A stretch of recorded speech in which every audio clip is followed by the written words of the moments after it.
All of this was streamed live at twitch.tv/Scozardo3. February 24th, 3:12 p.m., Wright & Co. Law Offices. Oh, that's right, because we found out that Lana forged evidence. I am so sorry, Mr. Wright. I'm sorry for what my sister said. Drastic crimes require drastic measures. That's just the way it is. We did what we had to in order for him to get the verdict he deserved. Yeesh, girl, why would you do that? Even if she gets found innocent, she is not gonna have her job anymore. I didn't know. I never knew that the SO9 incident was just another name for the Joe Dark killings. Sounds like everyone's heard about these killings but me. Lana wanted Dark convicted so badly. That's why she used me. That's why she used what happened to me. What happened? What do you mean, what happened to you? It's all there in the file. Joe Dark's last victim was Prosecutor Neil Marshall. When he murdered Officer Marshall's brother, he left behind an incriminating piece of evidence. But what did you have to do with those killings, Emma? On the night Prosecutor Neil Marshall was murdered, Joe Dark tried to kill me. Oh, God. What? He tried to kill you? Oh, no. Officer Marshall's brother, Neil, was only trying to save me. Oh my God. So that means you... Yes. I was a witness in the Joe Dark trial. I didn't see that one coming. Oh my God! Honey, are you okay? It happened 2 years ago. It was right about this time of year, too. There was a terrible thunderstorm that day, unusual for the season. I was alone in my sister's office. We were planning to eat dinner together once she finished her work. Then suddenly, this terrifying man came bursting into the office. Joe Dark. It seemed like he was running from someone. He pulled out a knife and screamed at me. I didn't know what was going on. Just then, Prosecutor Marshall showed up. Jake Marshall's brother. Joe Dark tried to take me hostage, but before he could, Mr. Marshall tackled him. Then, what happened? I'll never forget it. Lightning struck and the lights went out. Suddenly, a bolt of lightning flashed outside the window, lighting up the office for an instant. What I saw then burned a permanent picture in my mind. I can still see it now. A permanent picture? Okay. Hello, Sky. Hi! I don't remember the moment when Dark stabbed Mr. Marshall. So you weren't able to testify about that? No, it was only asked about when I was attacked. That must be why she made up the crime. Made it up? You mean provided bogus evidence? The prosecutor's office wanted that guilty verdict so badly. Lana forged the evidence and Mr. Edgeworth used it. Edgeworth? Yes, but I'm sure he didn't know anything about it. He couldn't have known he was being given false evidence. Even so, that's when it all started. The rumors about Mr. Edgeworth, I mean. Oh, so it's okay. So that's why there's those rumors. It's all my fault. It's not your fault. That'd be your sister's fault. If I could have just testified properly, none of this would have happened. You are like 14, honey. Do not put that on yourself. So it's true, even though he may not have known it. Edgeworth really was involved in falsifying evidence. After that case ended, Lana was never the same. She became cold, like she is today. She must not have been able to face what she did, especially not to Emma. Okay. What did you see in the instant that crime occurred? Oh, okay, I see. Bro's built like an onion. Dark knocked down Mr. Marshall and raised his knife. Neil Marshall was stabbed right in front of this poor girl. I don't remember what happened after that. Apparently I passed out. Oh, that sounds real familiar, sorry. Oh no. When I came to, Lana was cradling me in her arms. Poor Emma. You've been through so much. Oh, poor... I just want to hug her! I couldn't bring myself to testify about that instant. I tried, but the words just wouldn't come out. I drew a picture, but it wasn't any good. 2 years ago. You must have been 14. That's understandable. Oh no! I just want to hug her! Once it was all over, I made up my mind. I decided that when I grow up, I'd become a scientific investigator. I want to be able to fight crime with my testimonies and find the evidence to make an airtight case. That way, Lana would never have to forge any. I see. Well, good news is she won't be able to forge any after this because she's getting fired. I think I'm finally starting to understand what makes Emma tick. But there's still something that bothers me about that crime. There's something that's puzzling me, Emma. What is it? You said you were in Lana's office at that time, right? That's right. So what, was Lana the original victim? Why then would a serial killer come running in there? Not only that, but he was being chased by a prosecutor? Oh, there's no mystery there.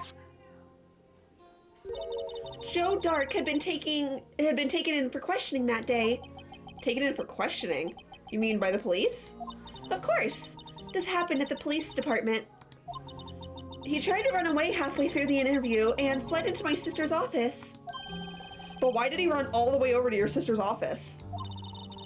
Because the detective's office and the questioning room are right across from the elevator. Across from the elevator? Sorry, I'm getting hardcore deja vu right now. Oh my god. Please, I cannot do another case with an elevator. Do not do this to me. But Lana was the chief prosecutor, wasn't she? No, silly. Didn't I tell you? 2 years ago, Lana was a detective. Oh. She was the best in the entire force. What? That's news to me. After the Joe Dart case, she was transferred to the prosecutor's office and made chief prosecutor. Lana used to be a detective? I'd better have another talk with her. All right, good to know. You've been quite helpful. Please do not give me another case with an elevator. Please. February 24th, Detention Center, visitor's room. Well, this is awkward. Lana. Mr. Wright, it seems I keep causing you trouble. Falsifying evidence? I didn't think you were the type. Criminals don't mind playing foul. Why should we? But Lana, if you're wrong, an innocent person might be found guilty. Believe me, I understand the risks. Lana, Emma told me about you. Oh? About how you were a detective 2 years ago? And how the SL9 incident was the reason for your transfer to the prosecutor's office? That's right. Could you fill me in on the details, especially about that unusual change of jobs? I suppose you have a right to know, Mr. Wright. I do have a right to know. I am your lawyer. A lot of revelations were uncovered in the trial today, not the least of which was the fact that this case is largely connected to another one 2 years ago. Evidence from that case was stolen as well, though I expected as much. I know how obsessive Officer Marshall can be. That trial, it really wasn't fair, was it? Oh, I believed in you, Lana. I believed that no matter what happened, you'd always stick to the truth. It couldn't be helped, Emma. At that trial 2 years ago, I sold my soul. Well, all drama aside, the fact of the matter is, at 5:15, there was no murder at the police department. Phoenix is like, guys, please, I don't have the time for theatrics. Tell me it's not true, Lana, what the witness, Miss Starr, said? About you stabbing Mr. Goodman with a knife. Lana, I don't understand. Why won't you tell us? Emma, this doesn't involve just me. I don't think I've ever seen Lana look so fazed before. Who else does it involve? It's true. I was a member of the police force 2 years ago. She was amazing. Oh, sorry. Oh, God. I forgot how stupid he looked. I don't want to see him again. They still talk about all the case. Oh, sorry. They still talk about all the cases she and Chief Gant cracked together. Chief Gant? He was the deputy chief of police back then, but he still worked the crime scenes. Damon Gant. He was everything I aspired to be. They were the best team ever. They solved crimes before the reports could ever be filed. Emma really idolizes her big sister. Too bad her image is falling apart before her very eyes. But now you're chief prosecutor. What happened? I always planned on becoming a prosecutor. The reason I became a detective was to gain experience investigating crime scenes so you can use that experience in court, right? Gant's help in the SL9 case was crucial to its resolution. After that, he became chief of police and arranged my transfer to the prosecutor's office. Maybe I should ask more about this investigation of theirs 2 years ago. Right. 2 years ago, I was second in command of the detectives investigating Dark. Second in command? That means the investigation led was Damon Gant, right? Yes, Deputy Chief Gant and I shared the same office in the same investigation. They even had the same office? Huh. I feel like that's gonna be relevant. We led a team of the best detectives on the force. Oh, he's down there. I didn't notice him before. Detective Goodman, whose case it was, Jake Marshall and Angel Starr. It was the first time Marshall worked with his brother. He was quite gung-ho. Okay. Without a doubt, Joe Dark was the serial killer. We asked him to come in for questioning. We were desperate for evidence. That was when his final murder took place. When he tried to murder Emma. Prosecutor Marshall was trying to save me from Dark. You see, the first person who happened upon the scene of the crime was me. Now you tell us. Okay. Damon Gant and Neil Marshall were the ones questioning Dark that day. The investigation was in its final stages and Dark must have suddenly panicked. So he waited until Gant and Marshall let their guards down, then fled the room. From there, he ran straight to the office shared by Deputy Chief Gant and myself. That's where he found me. So you were the first person to run to the scene, Lana? It appears so. I was filing some papers while Gant and Marshall were questioning Dark. Oh God. When I returned to my office, I saw 3 bodies on the floor and smelled blood. 3 bodies? Prosecutor Marshall, the victim, Emma, who had passed out, and the suspect, Joe Dark. During the struggle, it seems Mr. Marshall struck a final blow before he died. Joe Dark had incurred a minor concussion and lay unconscious. What did you do? To be honest, I panicked. You hear my dog, I apologize.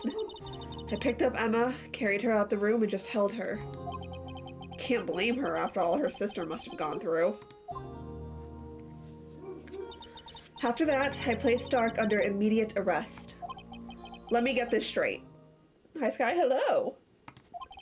You were all involved in the SL9 incident? That's right. Quite a coincidence. I don't buy it. What are you saying? There's no way everyone involved in this trial was also involved in that incident. Just by chance?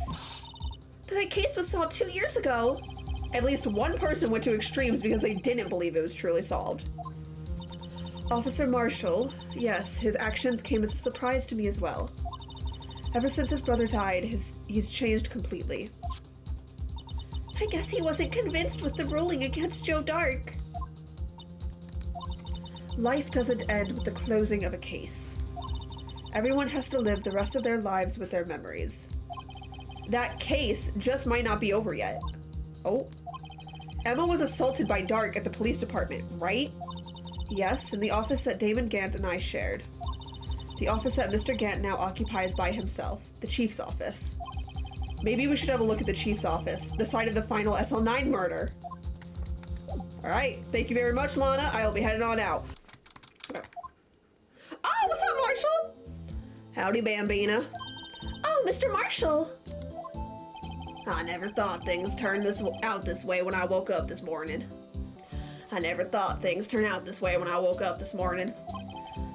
Okay, Sada. You never know where life lead you, eh, Bambina? I should have known my luck run out when old Billy dried up this morning. Billy? Billy? Must be his pet cactus. Wait, is it?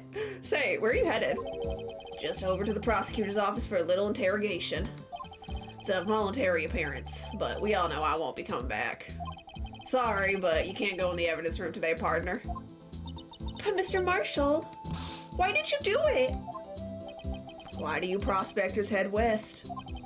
If ever there were a case I needed to know the truth about, it was that one. Before you turn yourself in, Mr. Marshall, would you mind telling us exactly what happened? Looks like I won't be getting a steak lunch today. Alright. Something was fishy about that trial from the beginning. It wasn't just me either. All the detectives thought so. What do you mean fishy? Some of the facts reported were inconsistent with the evidence we found. For example, the murder weapon.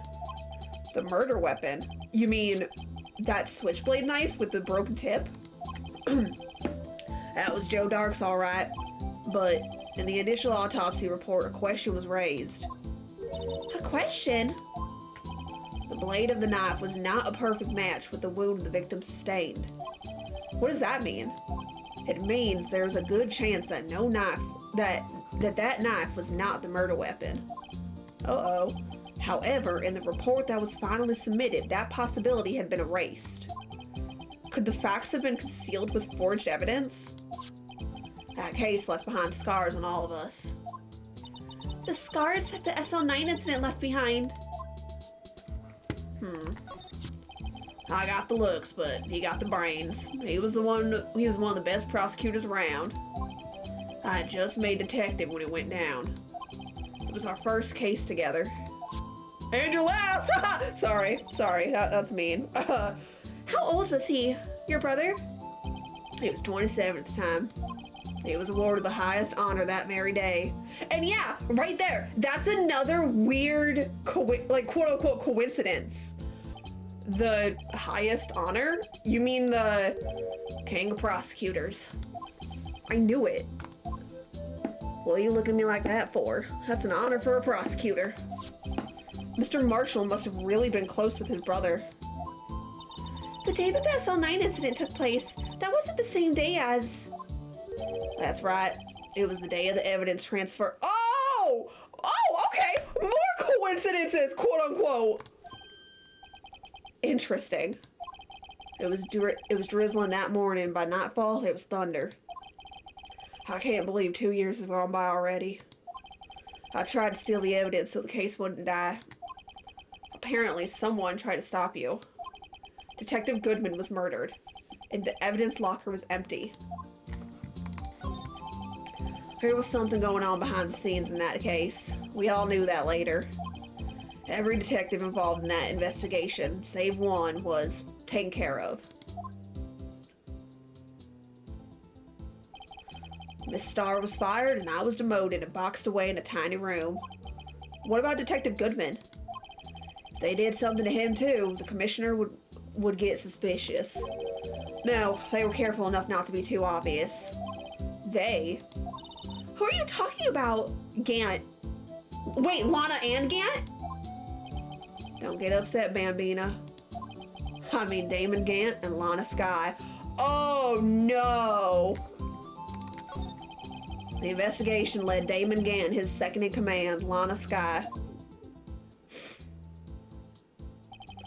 There wasn't a person on the force who hadn't heard of that duo.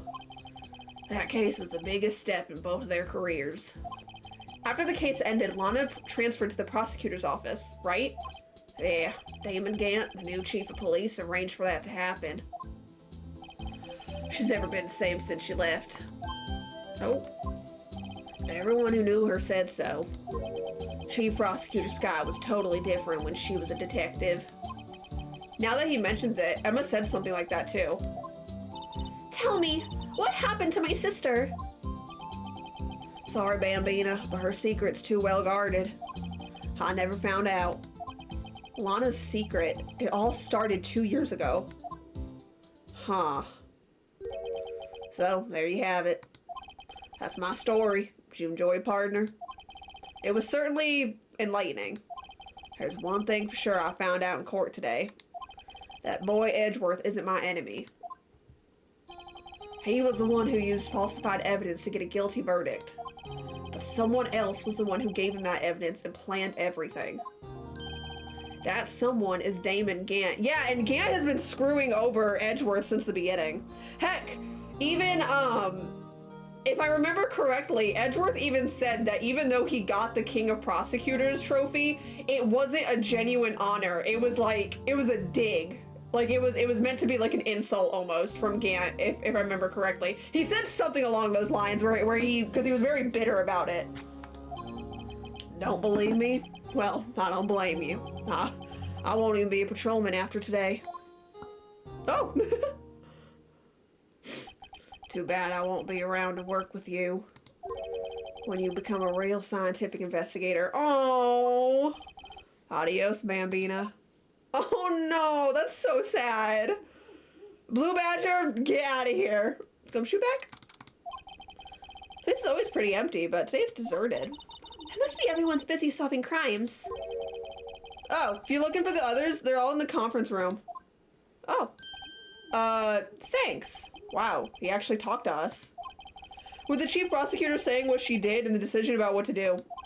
About Mr. Edgeworth, not to mention our statement to the media in tomorrow's trial. There's more chaos going on than Thanksgiving and Christmas put together. I think festive is the word usually used for those. Sir, we'd like to have a look around Chief Gant's office. Just use the connection hallway to the other building and take the elevator to the top floor. Really? You mean it's okay for us to go in there? I mean, we aren't police officers or anything. Hey, you're right. You can't go in there. It's off limits. Emma, why would you say that? Now I see where Detective Gumshoe gets his unique charm. Well, what are we waiting for? Let's head to the chief's office. Oh, dear. All right. Let's go. What? Ah! There's the trophy. Like, that's whenever he got it. Why does this dude have... Okay, sure. God. This song. Is it gonna play the whole time I'm in his office? Whoa. Where am I? In the chief's office, silly. At least that's what it said on the door. Check out that pipe organ. That's real, isn't it? Hey, I used to take organ lessons in kindergarten. They used to call me Little Miss Bog. There we go. I almost said, or is it Badge? No, yeah, it's Bog. I'm right. Anyway. I thought I was a genius until they tried teaching me notes. Oh! I never could remember where C was. Oh, God. Hi, Gant. Oh, it's you two. I don't remember what voice I gave him, so you're gonna deal with this. Chief Gant. He put that paper he was reading in his desk. So, Rhino, have you been swimming lately? I hate you. No, I haven't. I've been... Yeah, that is the appropriate reaction to seeing Gant. I've been kind of busy lately. I can appreciate that. I've had my hands full too with Mr. Marshall's misconduct. And Lana's provocative statement. Provocative statement? Oh, you mean about the forged evidence. Don't act like you didn't know. You totally knew. 2 years have passed since that incident. My, how time flies. See that big picture on the wall over there? Huh. Wait. Where's the sword? Okay, weird. That's a picture of Lana, Neil, and me. Oh, wait, look, there's that vase. Oh my God. And look, there's a red scarf right there. Oh, it's all coming together. So this is Mr. Marshall's brother, Prosecutor Neil Marshall. We took it to commemorate our work together. Something's not right with this picture. Yeah, the trophy and the vase. I can't quite seem to put my finger on it though. I know what it is. Gant team picture added to the court record. God, we have a lot of evidence to work with. Gant. Anyway, I'd like to reminisce all day, but there are matters that need my attention. I'm going to log up here, so let's go out together. Oh, what? You don't want us in your office? No, I get it. That's actually completely fair. You don't, especially if you're the chief. Oh, but this office, it was a crime scene 2 years ago, wasn't it? That case has long since been over. There's no need to investigate it anymore. All the same, we'd still like to have a look around. Perhaps you didn't hear me. I said there's no need to investigate it anymore. Hi, Clara. Guess what? What is it? Now, hurry up and get out. I have a meeting to attend. Right. Looks like we aren't welcomed. Seems that case isn't over with yet, after all. What do you mean? Chief Gant denied our request to search the crime scene. That means there must be a reason he doesn't want us looking around in there. You mean like a clue? There's got to be a way we can get inside the chief's office. Huh. Just go back in. Go back in. Hey, pal. Hey, Gumshoe. What's up? Detective Gumshoe, are you supposed to be in a meeting?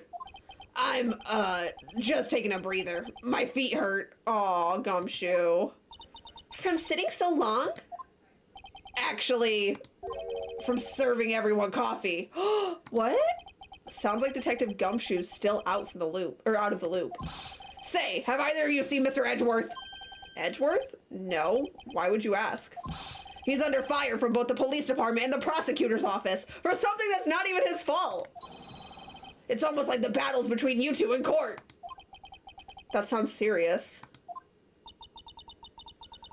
Is it because of what my sister said? That's basically what it all boils down to. That falsified evidence 2 years ago.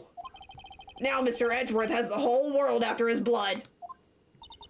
Yikes. Oh dear. Edgeworth's crisis. Sorry, just the phrasing of that was really funny. But why would Edgeworth be blamed? It's not like he knew the evidence was forged. Lana Skye is the guilty party here, isn't she? Emma? Regardless, the prosecutor's responsible for the evidence they present in court. Not only that, but as you know, there have been a lot of rumors going around about Mr. Edgeworth. His amazing talent as a prosecutor kept him safe from those who don't like him. But now with this, are there really so many people who hate him? Yes, a lot of people hate him. In our world, only those with talent rise to the top. Mr. Edgeworth not only has that, but he's young. There's no better recipe I know of making enemies. Sorry. Hey, Gumshoe, keep up the good work. Yes, sir. Let's go out for lunch again sometime. My treat. Yes, sir. You gotta take me back to that joint sometime. Okay, Gumshoe? Yes, sir. What is happening? Seems you don't have any problems with enemies. Yeah, well, I'm careful not to stick out. Anyway, I'm a bit worried about him. Under all this pressure, I'm afraid Mr. Edgeworth just might crack. What? Oh dear. Edgeworth's gonna go on a murder spree? God, what if? Anyway, actually, I took a look at the file earlier while the coffee was brewing. Are you allowed to do that? He seems genuinely concerned for Edgeworth. Well, did you find out anything? The only evidence Stark left behind was during his final attack. His final attack? You mean when he killed Prosecutor Marshall, who was trying to protect some girl? Yeah, some girl is with me right now, dude. Me? Seems Detective Gumshoe never realized Emma was the girl. That's when he left the most incriminating evidence of all. Well, what was it? Oh, let's see. I think it had something to do with the murder weapon. Oh, I forget. Look, it's all written somewhere in here, okay? His powers of recollection never fail to impress. Maybe we should show him the murder weapon. It might jog his memory. Okay. We will in a second. Joe Dark was 42 at the time of the crime. He was just your run-of-the-mill businessman. A businessman? What made him take the serial killing? One day on his way home from work, he hit someone with his car. Oh. With his car? So, it was an accident? An accident, yes, but it transformed him into an animal. An animal? Yeah, he clearly got a taste for murder. He killed a man that witnessed the accident. Then he killed a lady who saw the second crime. A kid walked by just then too. He killed him too. Then he was burying bodies. A jogger came up upon the scene and was killed as well. Finally, he turned himself in. God. Wow. He really, okay. Seems he was a pretty careless animal. Of course, this is all conjecture. There wasn't a single shred of evidence. So he turned himself in? Yes, but in the middle of his questioning, he fled and murdered his final victim. Prosecutor Marshall. Something about that doesn't sound right to me. That crime was witnessed by someone too, but luckily Dark was arrested on the spot. It's a good thing that last witness wasn't killed. That last witness. AKA Emma. Huh. Okay. The murder weapon that we are suspecting might not be the murder weapon. About this. Hey, is that? It has a tag attached to it with the label SL9 incident on it. I believe this would be the broken murder weapon you were speaking of. What are you doing with that? Ever since that case was closed, that knife's been locked away in a locker. On the day Detective Goodman was murdered, this suddenly disappeared from the locker. It was found in Mr. Edgeworth's car muffler. That's it! Huh? Now I remember what the incriminating piece of evidence was. When you showed me that knife, it all came back to me. Well, what is it, Detective? Quick, before you forget again. Yeah, what was it? This knife. It was Joe Dark's, wasn't it? That's right. We traced it back to the store he bought it at. Plus, it had his fingerprints on it, too. But no one actually witnessed him using it to murder anyone, right? That's when his luck ran out, sorry. When you take a good look at the knife, you'll see it's broken. Ever observe it, Edgeworth. Or it's Edgeworth, sorry, Gumshoe. You don't have to take a good look to notice that. Oh, yeah, well, anyway. Take a guess where his broken tip of the knife was found. I'm assuming Marshall's body. That's what did him in. Where was it? The victim, Neil Marshall, was carrying it inside his own body. Oh. It was found deep inside the stab wound. Did it match Dark's knife? You bet, down to the last fiber. Huh. That's pretty conclusive. Nice. Stabbed in the back, died from a punctured heart and lung. A knife tip was in the wound. Okay. Switchblade knife updated. Well, there you have it, in a nutshell. That's all I know. Can I ask you one more thing? What is it? If it's money you need, you should ask Chief Gant. It's not money, but it does concern the chief. His office is a crime scene, right? It's where Prosecutor Neil Marshall was murdered. The chief's out now, and his office is locked. But we'd like to have a look around, if that's okay. Please? Well, well, any detective's ID card can unlock the door. Really? That's shocking. What? Really? But if I let a civilian in there, I'd be charged with breach of trust. Breach of trust? Simply put, I'd be canned. Oh no. Oh. Sorry, pal. I don't plan on getting fired because of you. That's alright. I get it. How about this ID card? It was Detective Goodman's. Oh, and he's dead, so it doesn't matter. Let's go. That won't work either. The data was deleted the day he died. Oh, dang it. Oh. So in other words, Gumshoe is our only chance of getting into that office. I wonder if there's something we could show him that would make him change his mind.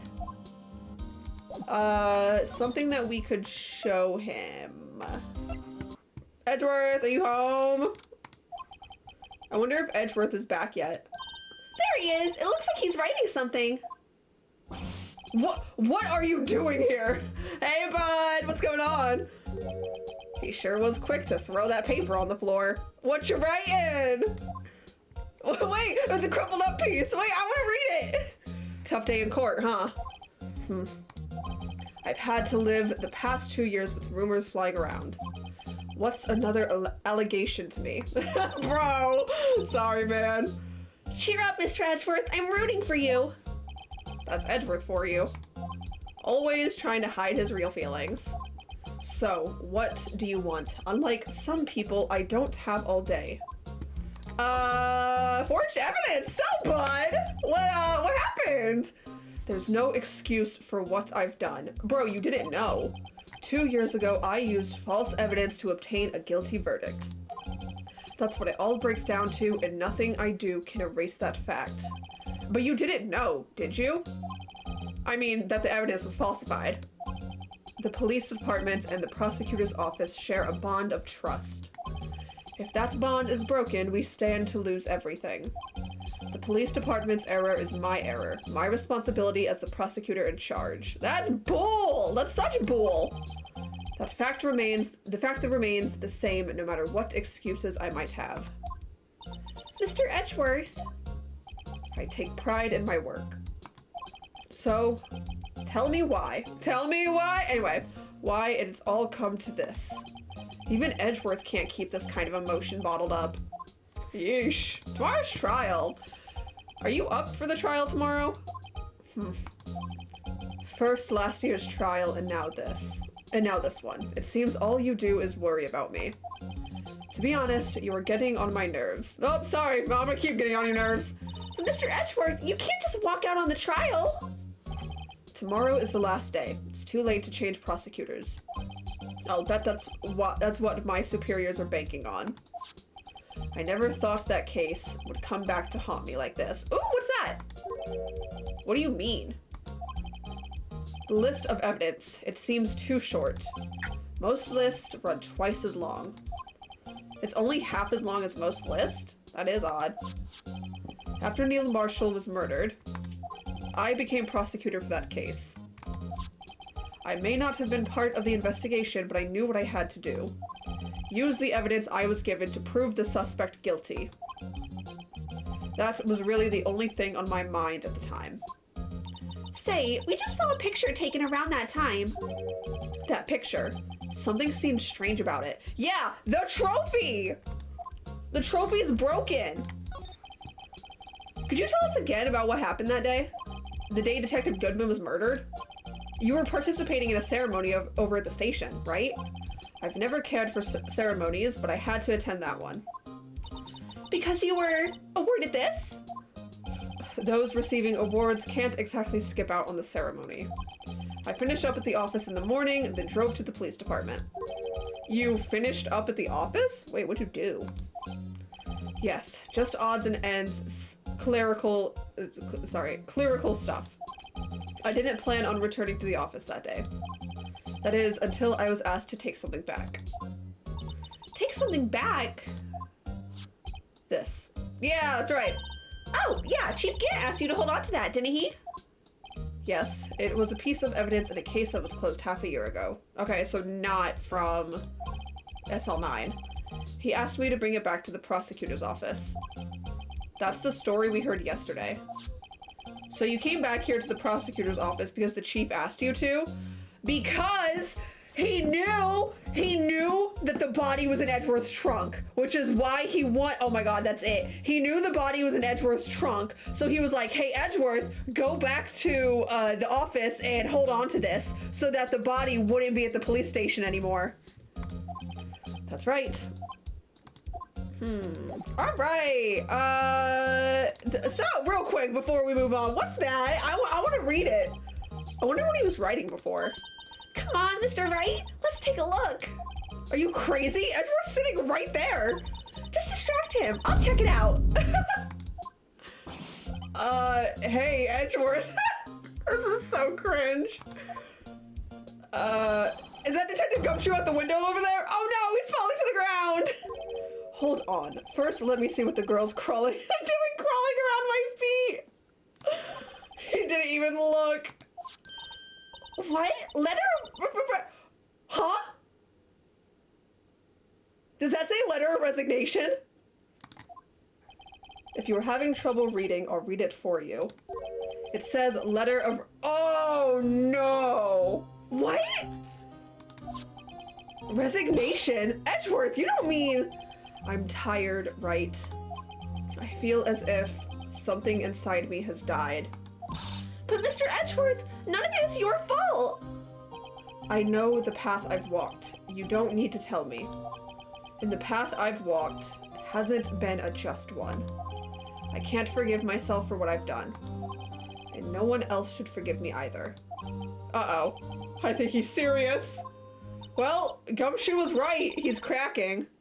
Mr. Wright, please, you have to do something. This letter of resignation. I wonder if I can use it for anything. Cool. Oh, dang. He's serious. So that's what Gumshoe meant by he's cracking. Oh, now I wish I didn't read it. Oh.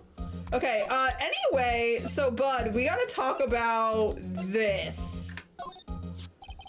This picture was hanging in the wall in Chief Gant's office. Prosecutor Neil Marshall. He had just started making a name for himself. Looks like this was taken when he received the King of Prosecutors trophy. Speaking of that, there's something that bothers me. Yes? The trophy Mr. Marshall is holding. It's a little different than yours. Yes, you're right. Ah, I remember now. Remember what? That was the official prosecutor's trophy looked like until 2 years ago. What happened? There's a story behind its design. A story? Sounds interesting. Would you mind telling it to us? It's simple, really. Contradiction. That's what the award's based on. What? This award originates from an ancient Chinese tale. Ooh! In Chinese, the word contradiction is written with 2 characters. The first means halberd, and the second means shield. Have you heard this story? Me? Oh, sure, everyone knows that. Why don't you tell it, though? For Emma's sake. Very well. Alright, let's hear it. Ooh! Long ago in the kingdom of Chu, there was an arms merchant. One day, he presented the king with 2 items. The first was a halberd he claimed would slice through any shield or armor. The second was a shield he claimed could withstand any weapon. Wait a minute. Oh, those claims contradict each other. Ever very perceptive, but then again, you've heard this story before, right? Yeah, totally. Anyway, as you mentioned, the very description of these items discredit them both. When the king pointed this out, the merchant was left speechless, and thus the Chinese word for contradiction was born. Fun! That's actually very, very interesting. I like that. Oh, I see! So the chipped shield and the broken knife symbolize... Precisely so. They symbolize the merchant's items. The ancient tale ends with the merchant at a loss for words, but it's in our nature to pursue matters to their conclusion, even if it results in something as ugly as this. Wow, thanks, Mr. Edgeworth. I learned something new today. That's funny. If that's so, then why were you only given a shield? We'll have to ask Chief Gant. 2 years ago, he had the halberd part of the award abolished. Chief Gant. Huh. Weird. Alright, bye, Edgeworth. Thanks for the insight. Excuse me. Oh, there she is. Would either of you care for a 1/4 pound of roast beef? Miss Star! I guess she's out of lunches. You certainly are the curious sort, aren't you? Kind of like the first person who sucked a cow's nipple to discover milk. Alright, that's weird. Still, I never thought you'd go digging up that case from 2 years ago. Everyone in this trial was involved in the SL9 incident. Not only that, but the murder occurred on the very day the evidence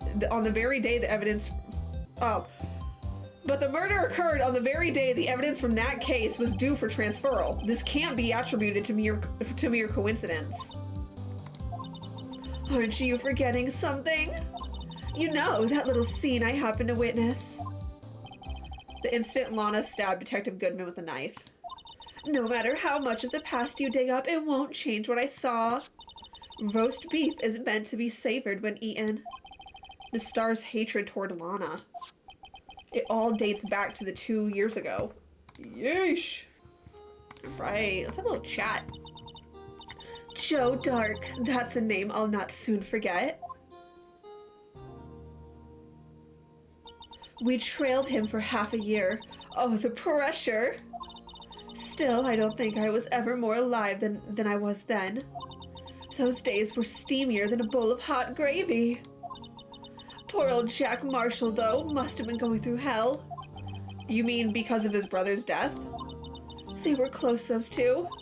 After Neil died, something took over Jake. He became obsessed.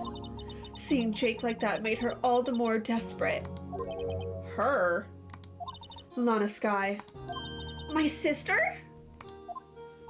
The best of the best were put on that SL9 case. Of course, they were led by that legendary duo. Lana and Chief Gant. Okay. That legendary pair was the reason we were able to keep up our investigation. That's why we were so shocked over how it turned out. You mean with the forging of the evidence?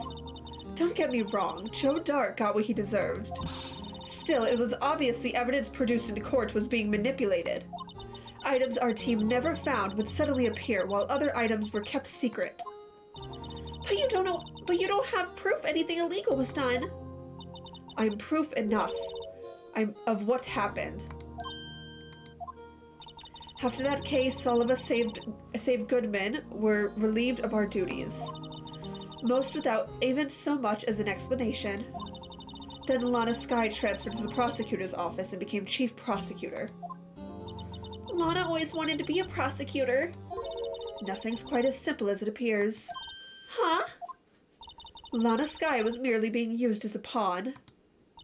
That's my take on the matter. Oh, interesting. She was being used? Okay. Damon Gant and Lana Skye. Gant led the investigation with Lana second in command. They were the best. They solved all kinds of crimes together, didn't they? Damon Gant's magnetism in particular was almost unreal. His magnetism? By that I mean his ability to attract evidence. He'd produce the most incredible evidence in the cases he handled.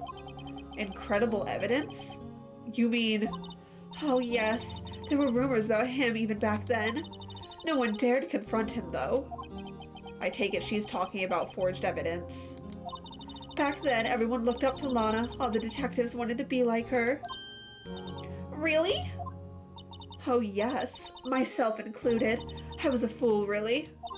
She hated anything crooked, and always watched out for other detectives. God, I can't read. That's why she was so concerned for Jake. Huh? Mr. Marshall. When Jake's brother was murdered, she felt as if she had lost her own brother. If it wasn't for her, I don't think Jake would have ever recovered from his shock. That's what makes it all more infuriating. Miss Starr. That's why I'll never be able to forgive her. Why did she have to turn so cold after that? Huh. I think it was guilt is why she's so cold. Lana transferred to the prosecutor's office 2 years ago, didn't she? Yes, thanks to Chief Gant's powerful influence. Chief? That's right. Having solved the SL9 case, his position as chief was secured. There was only one thing left for him to control, and then no one could stand in his way. The prosecutor's office. What?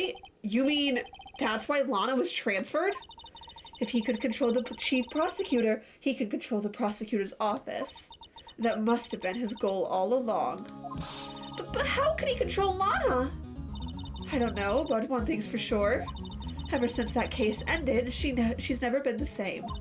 It's only logical to conclude. There must have been a reason for her change.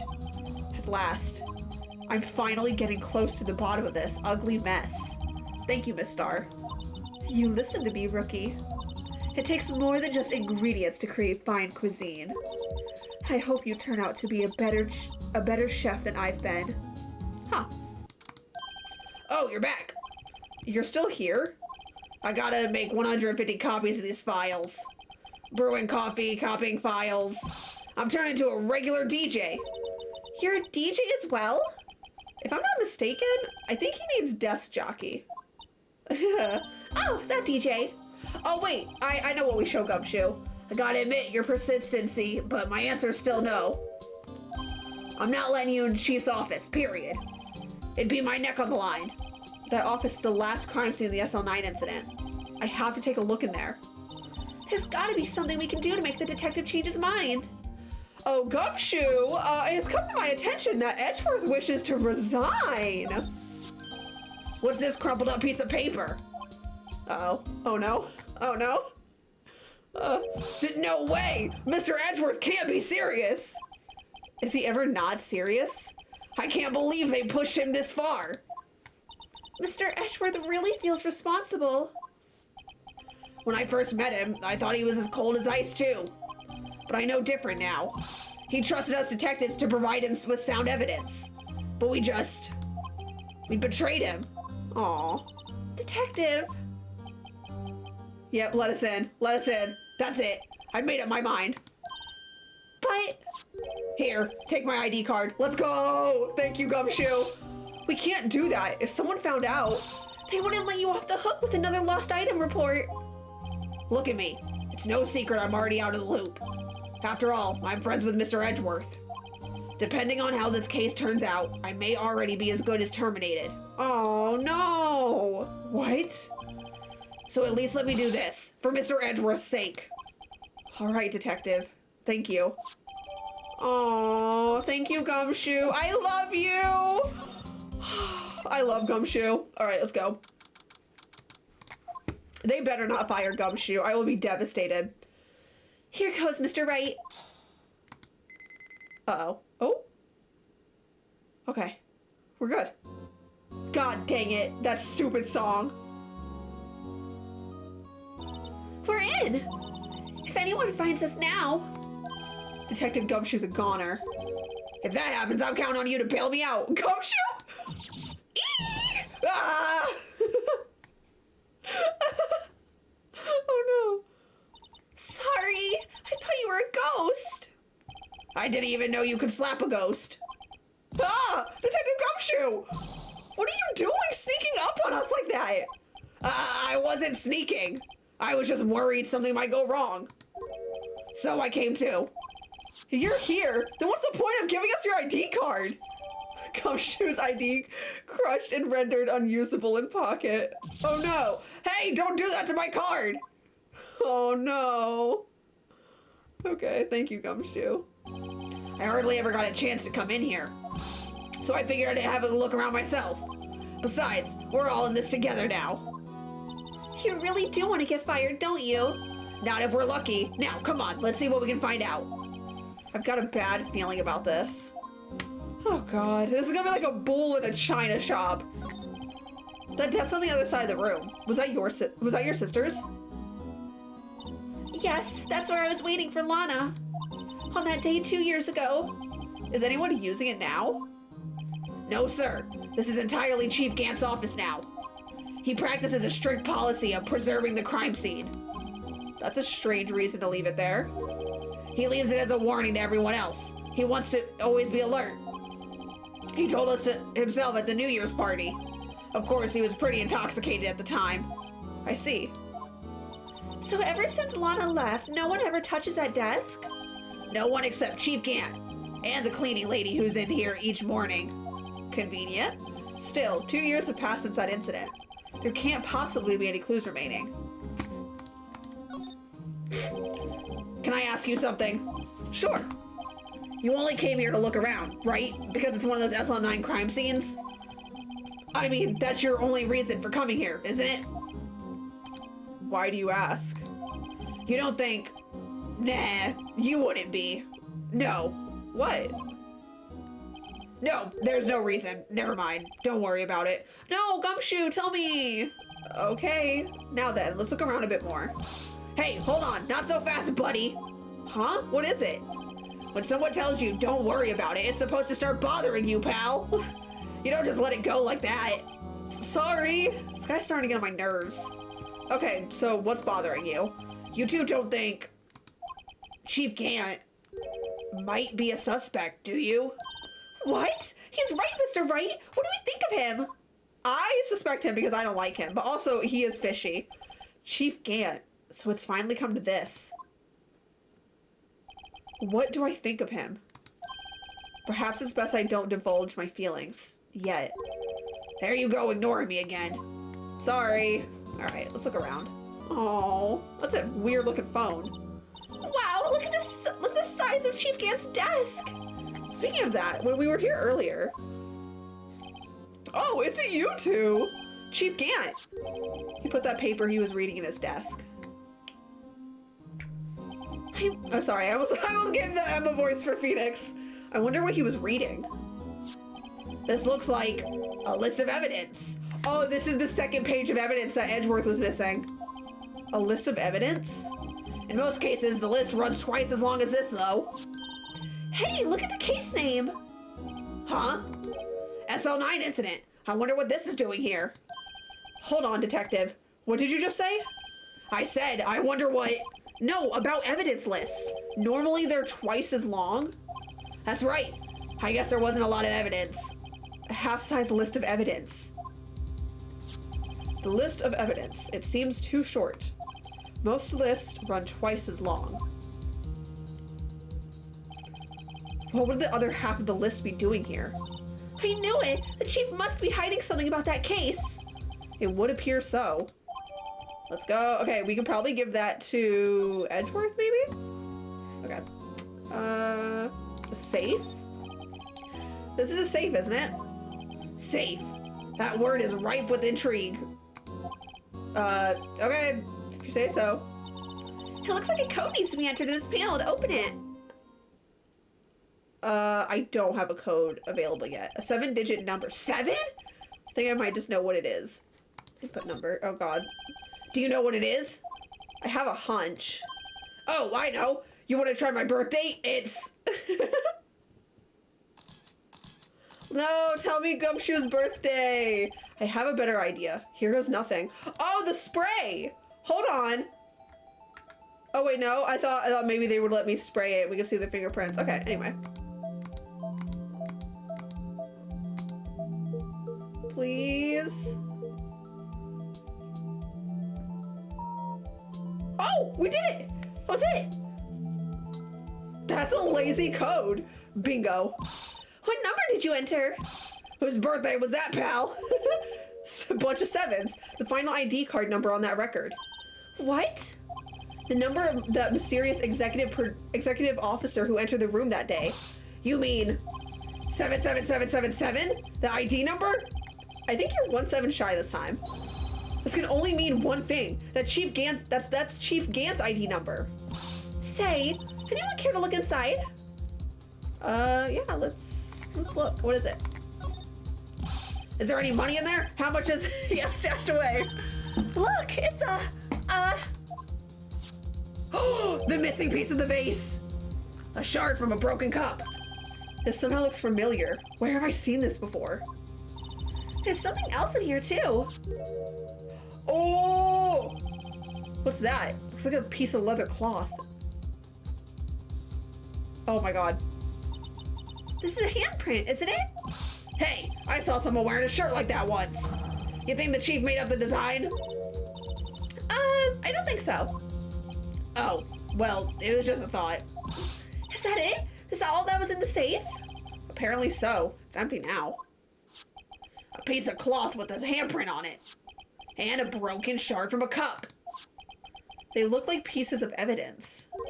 Yeah, but unless you can prove they have something to do with the case, I'm afraid I can't just let you take them. After all, it's my neck on the line here.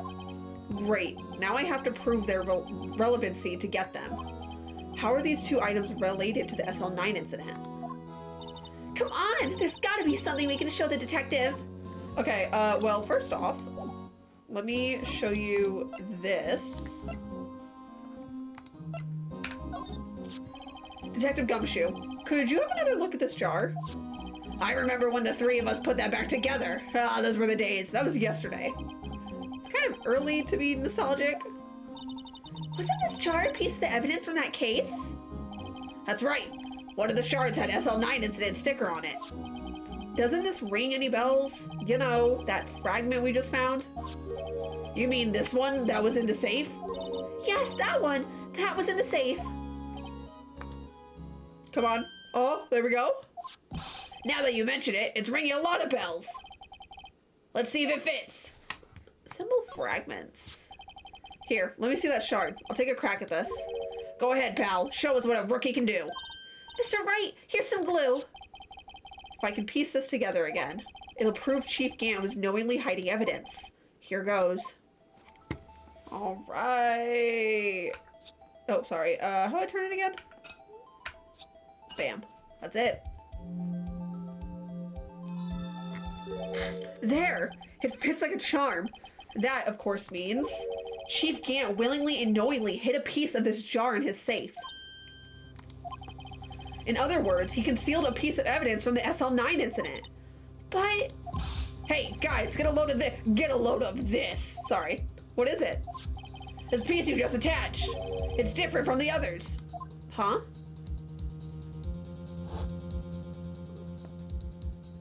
What do you mean?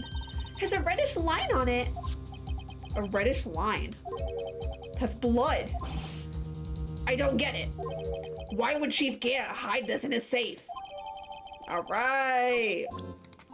Wow, look at the size of Chief Gant's desk. We found this inside the drawer. A list of evidence from the SL9 incident. Mr. Edgeworth had the other half of that list. What would this list be doing here? We better look at it a little more into this list. Yeah, this might be the thing that we need to show Gumshoe. Okay.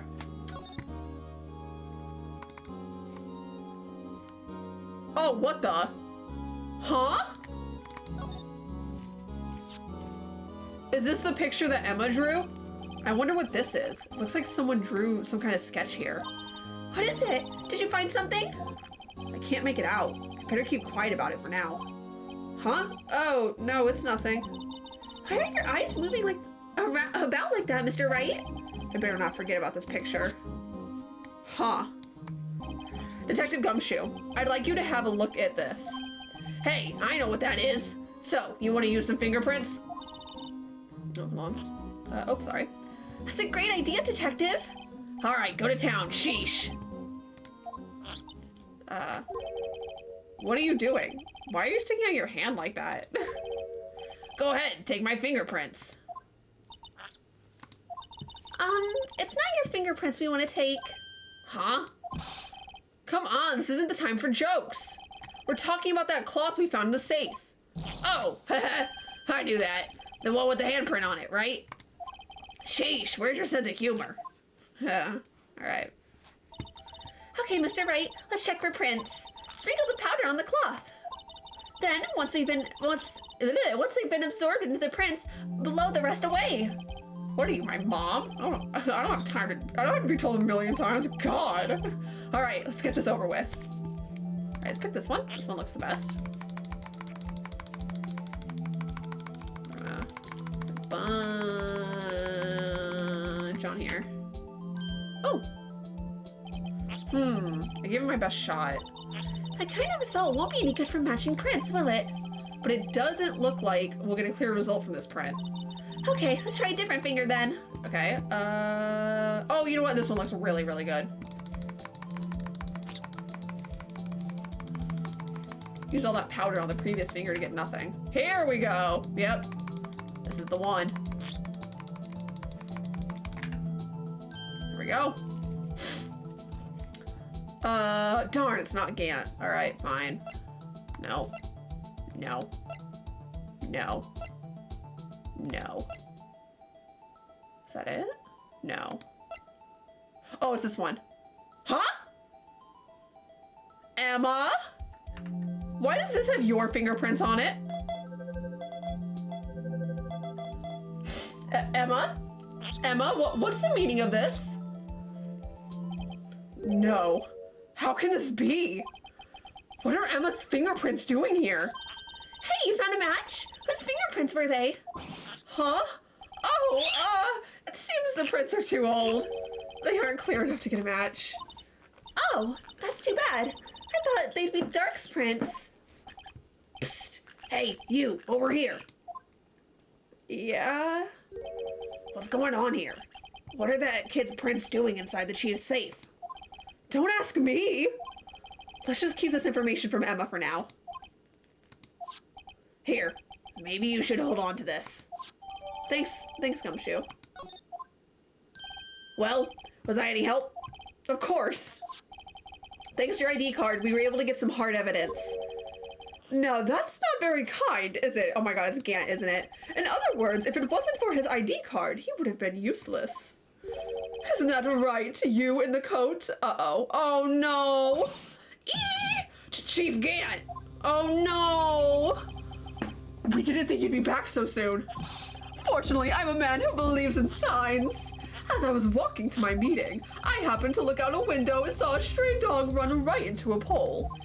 And just then I thought of a certain detective. Do you mean me, sir? Now then, I'm afraid I'm going to have to ask you to all leave. Yes, sir. Sorry. Oh, you in the coat. Me, sir? Drop off your ID on the way out. No! You won't be needing it anymore. But, sir. No! Now get out. Yes, sir. Gumshoe, no! We'll be on our way too then.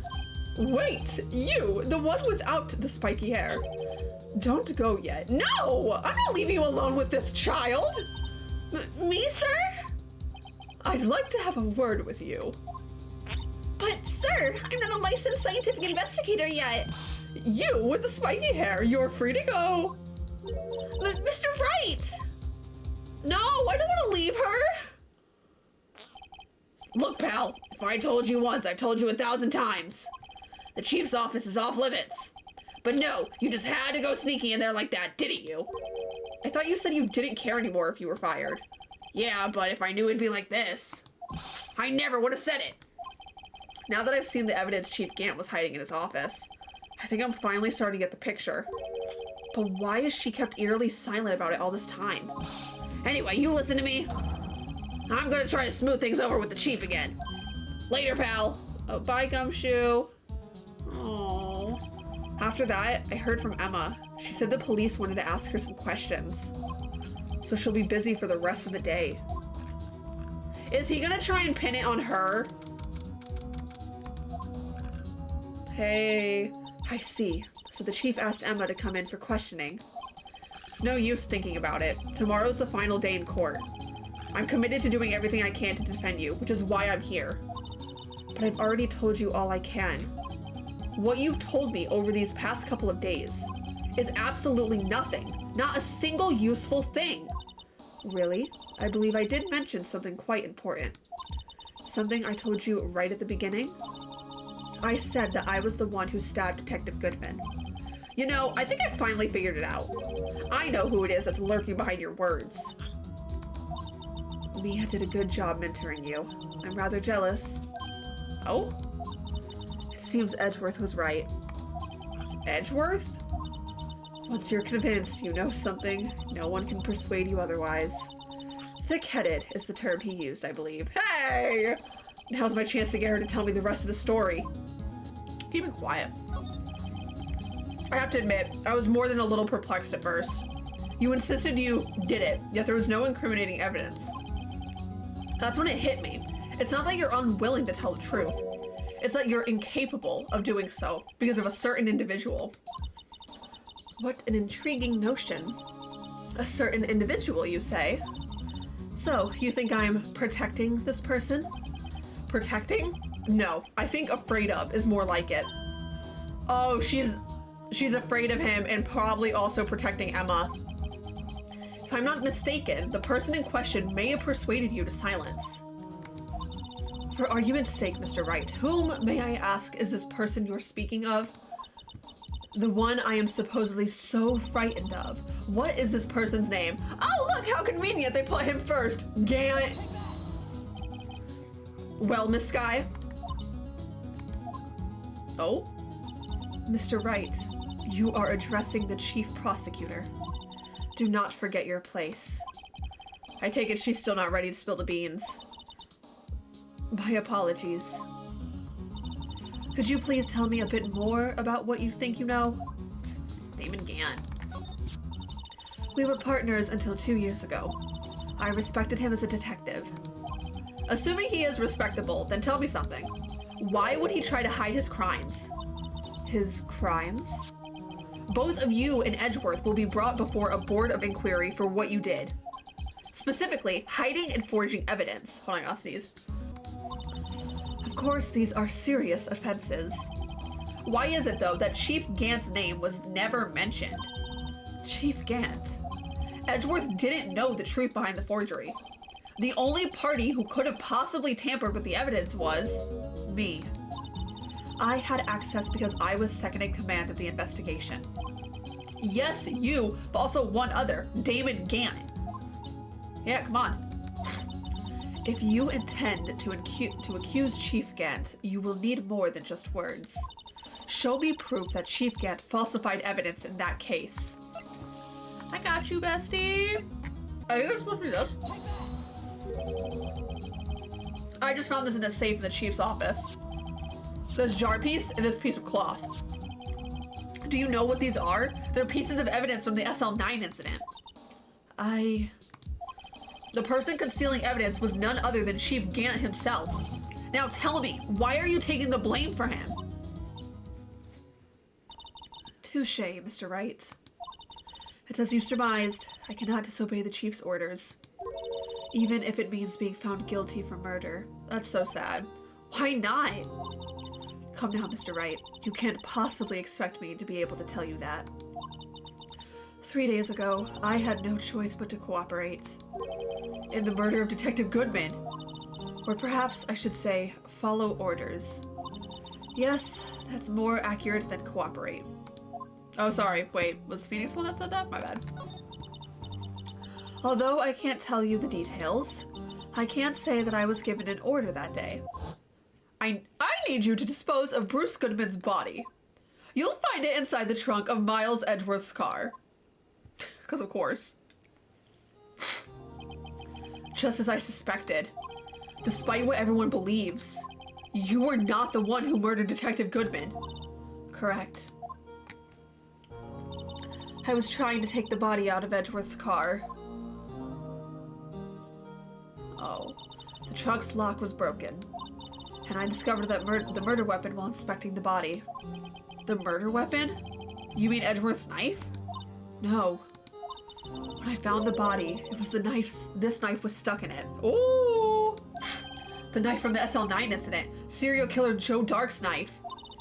I couldn't just leave that knife in him. So I took it out and stabbed him with another knife.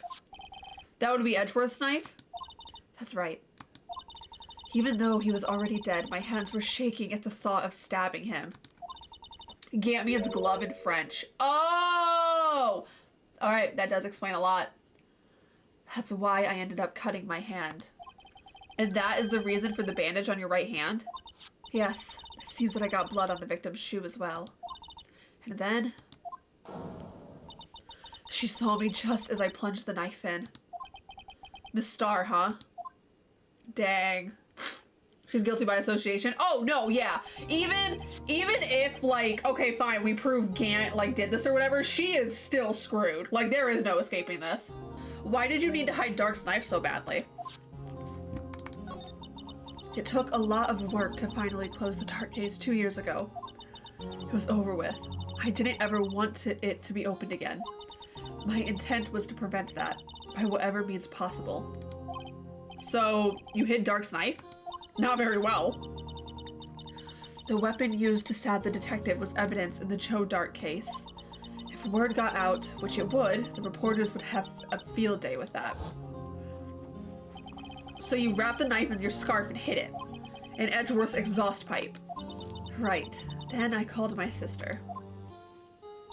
To tell her what happened and to ask her to hide the knife that was inside my muffler. Oh.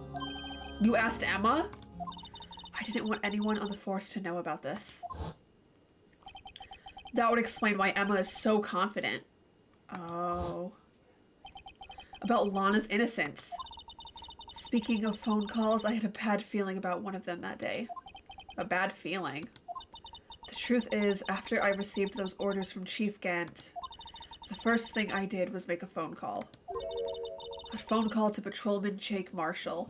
Oh! To Marshall? Why on earth would you call him? The lead investigator for the SL9 incident had been murdered. I wanted that fact to be kept hidden, and I needed help. He was the only other person I could trust. Or at least, I thought I could trust him at the time. However, it seems that after I spoke to him, he went off on an escapade of his own. Oh, you mean... Not wanting the case to die, he decided to take things into his own hands. He disguised himself as Detective Goodman and tried to steal the evidence. Sorry. Sorry. He had already stolen the ID card, but it seems he still hadn't made up his mind to break into the evidence room. I see. After my phone call, any remaining doubts he had must have disappeared. God, that was hilarious. That summed up the plan. Any remaining doubts must have disappeared. So your phone call caused the incident in the evidence room? Dang. You're the reason I had to watch that stupid tape over and over again? I'm afraid that's all I can tell you. But Lana, you've earned my respect, Mr. Wright, both as a defense attorney and an investigator. Now please, don't pursue this any further in court tomorrow. Tomorrow's trial. There's only one way to drive off Lana's demons. I've got to get to the bottom of everything. Oh dear. Detective Goodman's real murderer.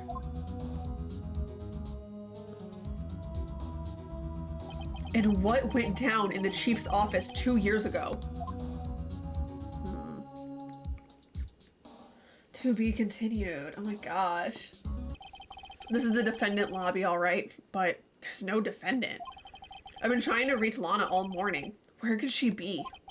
And where's Emma, for that matter? It almost seems as if something's been happening behind the scenes. I'm assuming this is Gant? Oh no, it's Edgeworth. Hi. Edgeworth. Knowing you, you've already figured it out. Who the owner of this bunch of sevens ID number is, that is. Well, I have a pretty strong hunch. Looks like I'm not the only one who's figured it out. You know, the only reason this trial didn't reach a verdict yesterday is because there was still room for doubt regarding this ID record. If that number does belong to whom you suspect, then no doubt will remain. After all, he hasn't been officially charged with anything. True, not yet. In any event, once all doubt has been removed from that list, I can call for a ruling. 5 minutes, right, and Chief Prosecutor Skye will be found guilty. No! But she didn't do it! I figured you'd say as much. That's why I came here, to hear what you have to say. Oh, you gonna help me? Help me, please! This is the first time he's ever done something like this. Lana's hiding something, and the only way we'll ever know about the truth is to draw it out of her. The truth? Everything goes back to the SL9 incident. Don't be stupid. Today's the last day of the trial. We don't have time to reminisce about the past. That depends on you. Help me! If she's found guilty, you'll lose your only chance to find out what really happened. Yeah. I'll think about it. Haha! I gotcha! I got your hook, line, sinker! I know you're doing it! See you in court, right? Hooray! I win. This is it. If I'm ever gonna find out what Chief Gant has on her, it's now. Yeah, there's no way he doesn't help me. And if he doesn't, I'm about to sound like a real idiot. Alright. Oh, I miss Emma by my side. Court is now in session for the trial of Miss Lana Skye. The defense is ready, Your Honor. The prosecution is ready, Your Honor. Normally, this is when the prosecution puts forth its opening statement. But before that, the police chief has a proposal to make. Chief Gant. Uh-oh. Duh! Ah, get out of here! Morning, folks. How's everyone doing? Hey, G, been back at the pool yet? No, I've been drowning enough as it is in my work. Oh, that's a good one. Don't think I can top that. If you don't mind me asking, Chief, exactly what is this proposal of yours? God, I hate him so much. Lana, that is to say the defendant, has asked me if she could speak directly to the court. She wants to do what? Having heard what she intends to say, I feel she should be granted her request. In the end, it should save everyone a lot of time and trouble. No, she's gonna confess. Stop! No, I object! Objection! No! Don't let her on the stand! What's this all about, defendant? I'd just like to make one simple request and I'll be finished. Well then, what's your request? Your Honor, I'd like you to put an immediate end to this trial. Shut up! Huh? I confess to all charges against me. On February 21st of this year, I murdered Detective Bruce Goodman in the underground parking lot of the prosecutor's office. No, Lana! Oh my god, why would you do that? Yeah, there we go. You can't! Your Honor, the defendant's claim does not change the defense's plea. In that case, Mr. Wright, do not fire me. I no longer require your services. Shut up! No! But Lana!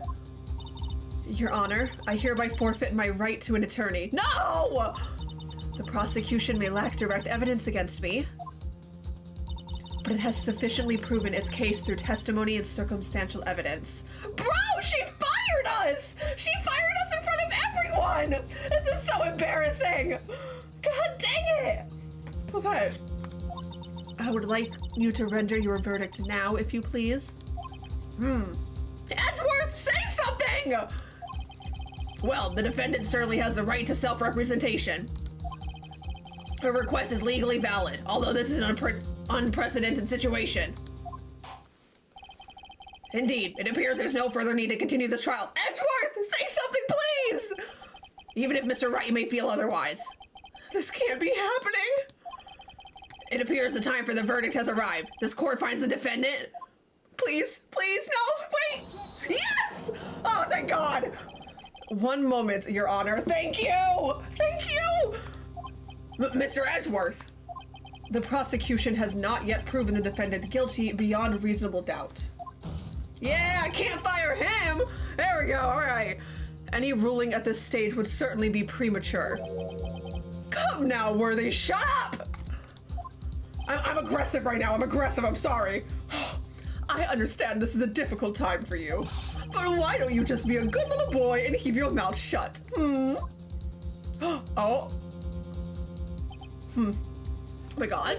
I don't think I care for your tone, Chief Gant. Oh, yeah, tell him. What? Yes, creating another fabrication to cover up your past mistakes. Sorry, but I'm no longer the naive little boy you would have me be. Yes! With this sudden confession from the defendant, it's obvious to me some kind of deal was struck behind the scenes. Some kind of deal? Not everyone operates as you do, Worthy. Hey! I thought so. Your Honor, the prosecution would like to change its first witness. Oh, to whom? As its first witness, the prosecution would like to call Miss Emma Skye. Oh! I request the court hears her testimony. Uh-oh. Mr. Edgeworth, I am exercising my right to self-representation. I don't think we need to continue. I don't care what you think, Miss Skye. Oh, yeah! The exposure of truth sometimes results in tragedy. However, no matter how tragic the truth may be, it would be an even greater tragedy to avert one's eyes from it. Oh my god. Very well. The court shall grant the prosecution's request. Yes! Let's go!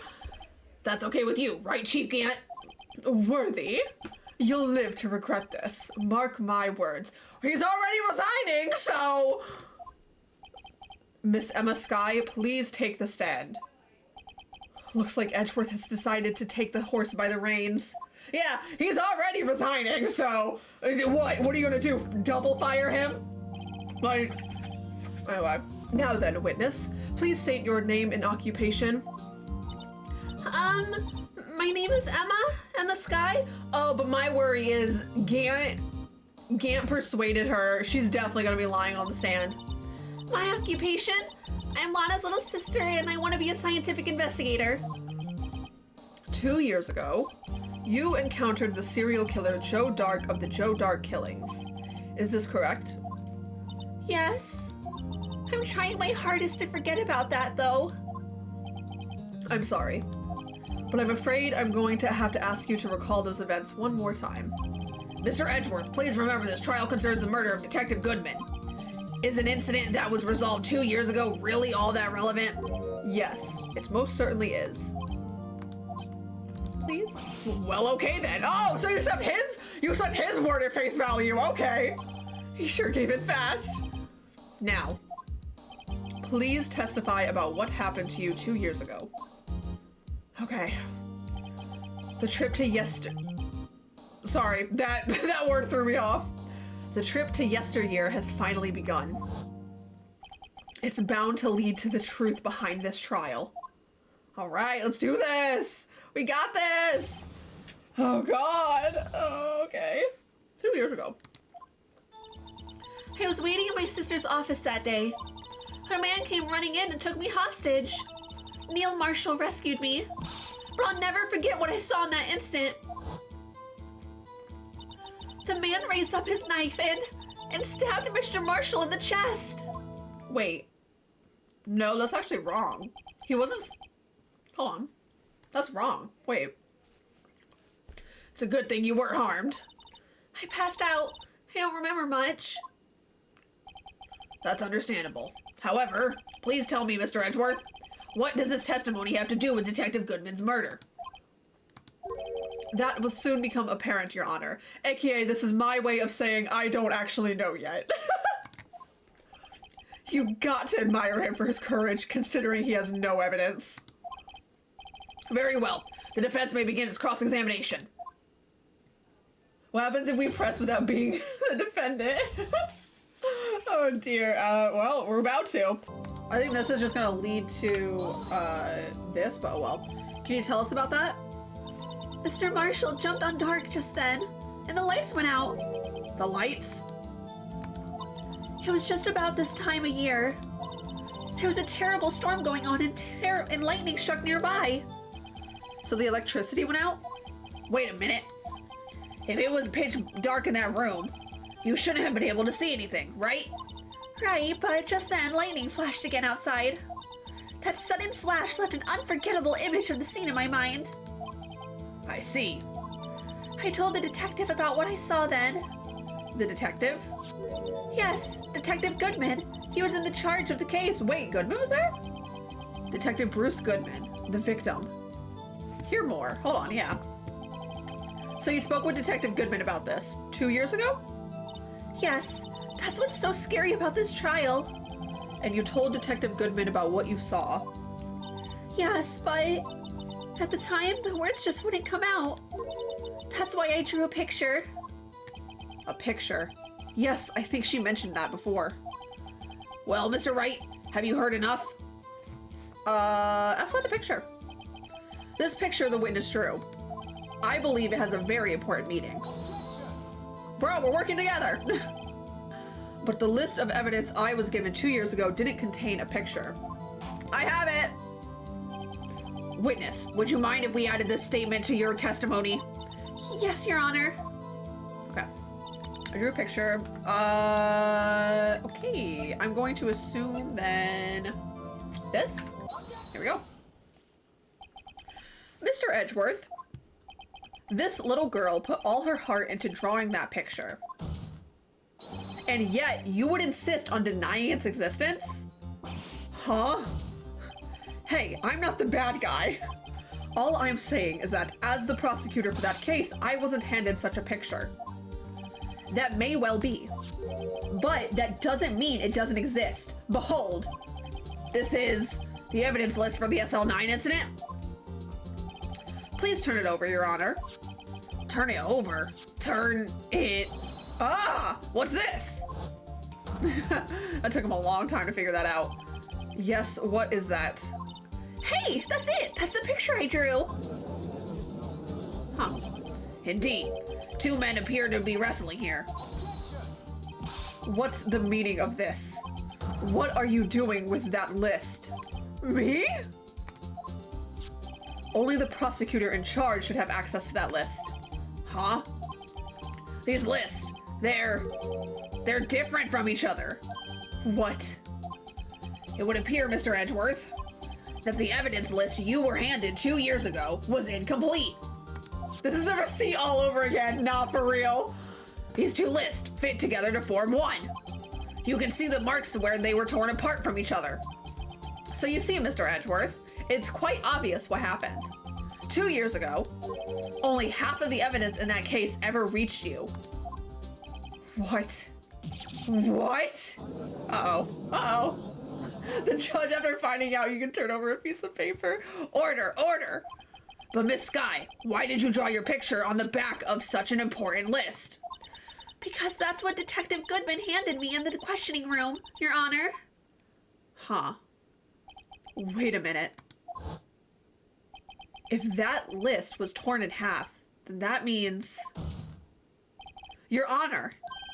Are you alright, Mr. Wright? Your eyes are bulging from your head.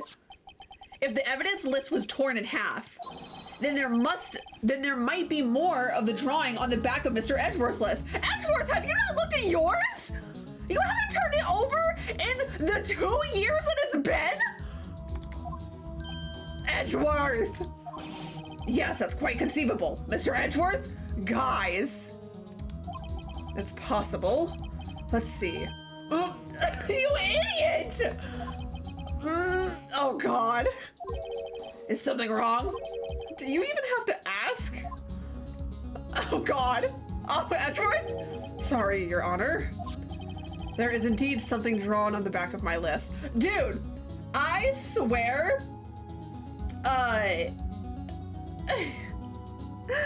Edgeworth has lost a good 20 years of his, like, his original lifespan has definitely shortened after working on trials with us. There is indeed something drawn on the back of my list. It's that thing. Oh, no! You're kidding! Why? Why is he there? That's that thing. That thing that was dancing in the evidence room. Oh my God. Clearly this act of vandalism is the work of a certain chief of detectives. I guess he was out of scrap paper. Oh no. Evidence list restored. God dang it. Okay. Very well. Witness, will you please testify about this picture you drew 2 years ago? Huh? Oh, yes, sir, Your Honor. What's wrong with Emma? She seemed to be thinking about something when she was looking at the picture. Okay. Interesting. This is the picture I drew 2 years ago. The flash of lightning was so bright, all I could see were shadows. Meaning, we don't have guarantee that it was the murderer that she saw. After that, I must have fainted. This picture shows exactly what I saw in that instant. Okay. To think a flash of lightning could burn such an image in your mind. Thanks to that, though, she was able to show us exactly what she saw. Well, I don't see any contradictions here. This clearly shows Joe Dark about to murder prosecutor Neil Marshall. The defense may now begin its cross-examination. Okay. Oh my God, what? Oh my God!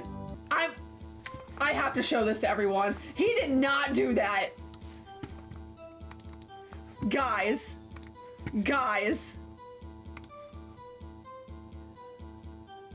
What is that? What is that? Burn it. I don't like it. Why would you do this to me? Stabbed in the back. Yeah, no, he was stabbed in the back. I was right. Hold on, is this it? Is this the contradiction? Yep, that's it. I hate to be the bearer of bad news, but this picture the witness drew contradicts a blatant contradiction.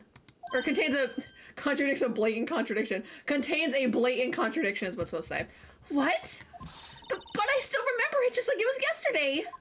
So I was right, he was stabbed in the back. Mr. Wright, perhaps it would be faster if you simply pointed out this contradiction for us. What part of this picture contradicts the autopsy report? It's the fact that he's facing forward. I think it's, this part here? No, okay. Mr. Wright, how could you? Oh, because they said your drawing sucks.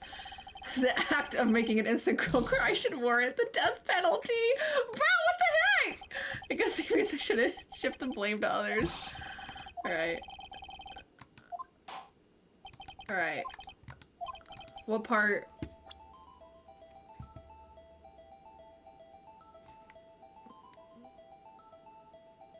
So wait, what do I point to? Because sure, we'll point to the weapon?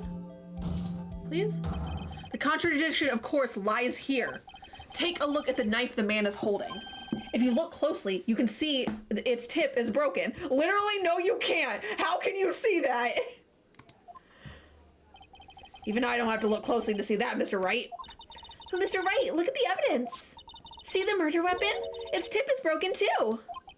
If I recall, the tip of the knife was found broken off in the victim's body. It was the conclusive piece of evidence that proved Joe Dark was the murderer. I'm afraid it's not so simple, Emma. And where, pray tell, could you possibly see a problem? It's obvious, really. The victim suffered a single stab wound to the back. If the victim was only stabbed once, then the murder weapon should not yet be broken. Ah! What's the meaning of this? Perhaps the knife was broken beforehand. No, because it's found in his body. Sorry, but I'm afraid that's not possible. The tip of the knife was found inside the victim's body. If it was broken beforehand, it couldn't possibly wind up there. That's right. What does this mean? Oh. The tip of the knife was undeniably discovered within the victim's body. The only possible explanation is the witness's memory is mistaken. Oh. That's why I asked her so many times if she was sure she remembered correctly. I believe you were annoyed at the time, but she was sure she remembered correctly.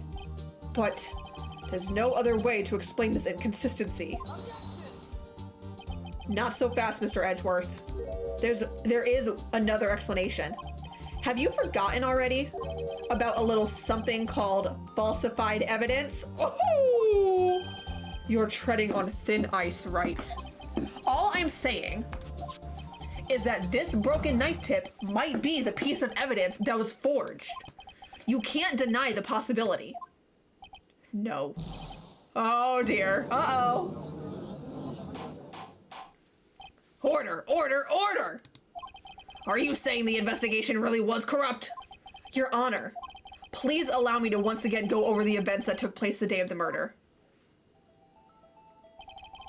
The police department and the prosecutor's office were holding a ceremony that day. After receiving the King of Prosecutors Award at the ceremony, Neil Marshall questioned Joe Dark along with Damon Gant. During his questioning, Joe Dark fled the room. Prosecutor Marshall chased after him and was killed by Dark. It is my belief that somewhere in this story, there is a lie. I'm not lying. The man really was holding up a broken knife. Oh. If that's true, then there's no other way around it. This could not have been the actual murder weapon. Oh. There must have been another broken knife. What are the chances of there being two broken knives? Another broken knife besides Joe Dark's. Could there have been one? Sure, yeah, there is another one, yeah. If the witness is this adamant about the accuracy of what she saw, it can't just be explained away by a simple observational error. Mr. Wright. I believe you.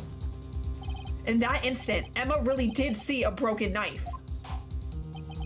I assume then that you have some information about this other broken knife. If so, please feel free to enlighten us. The murder weapon was already broken prior to the murder. There's only one way. Take a look at this. Here's the real murder weapon. Oh, duh. The vase.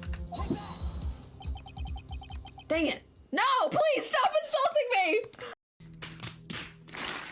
Oh my god, I know what it is. I know what it is. It's this. The answer lies in the past. 2 years in the past. Right here inside this picture. This is a picture of the award ceremony. Ah! What is it, Mr. Edgeworth? It's the broken murder weapon. Notice the award prosecutor Marshall is holding. Aha. That's a broken knife. That's why it's not a part of the trophy anymore. As we earlier concluded, the knife in the drawing was not Joe Dark's knife. That being the case, the knife the witness saw was in all likelihood from this award. That's why it's not on Edgeworth's trophy. Order! Order! Order! Neil Marshall was awarded King of Prosecutors that day. As an award, he was given this broken shield and knife. When he chased after Joe Dark, he pulled out this knife. Being a prosecutor, he did not carry a pistol. This broken knife was the only weapon he had in this dangerous situation. But that can't be. Oh, and why not, Mr. Edgeworth? Because if the King of Prosecutors award knife was the murder weapon, then the murderer and the victim would be reversed. What do you mean? I mean, the man raising a knife would have been Prosecutor Neil Marshall. Oh. Oh! Uh-oh. Unless Joe Dark didn't run in the office. But the prosecutor was the one who actually died. Because if you guys remember, you need... Oh wait, no, Emma let him in. Never mind on that part. Crap. I was gonna say because you need an ID card to get in there, but Emma let him in, I forgot. But the prosecutor was the one who actually died. That's true. What's going on here? Bro, not now, don't be smug.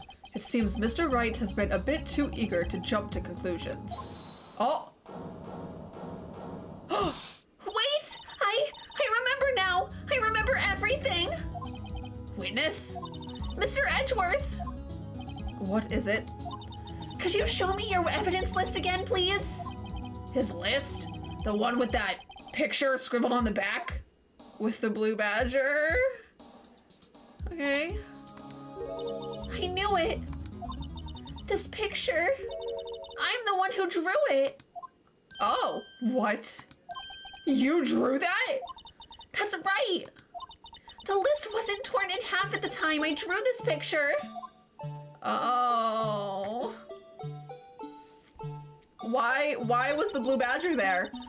All this time I've been trying so hard to forget. I must have locked this part away deep inside me.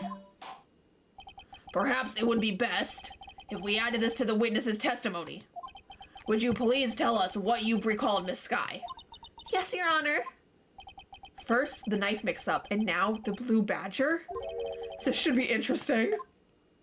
Okay, why is the blue badger a part of this? When I saw that man raise his knife, I panicked and rushed towards both of them. I think I knocked away the man with the knife.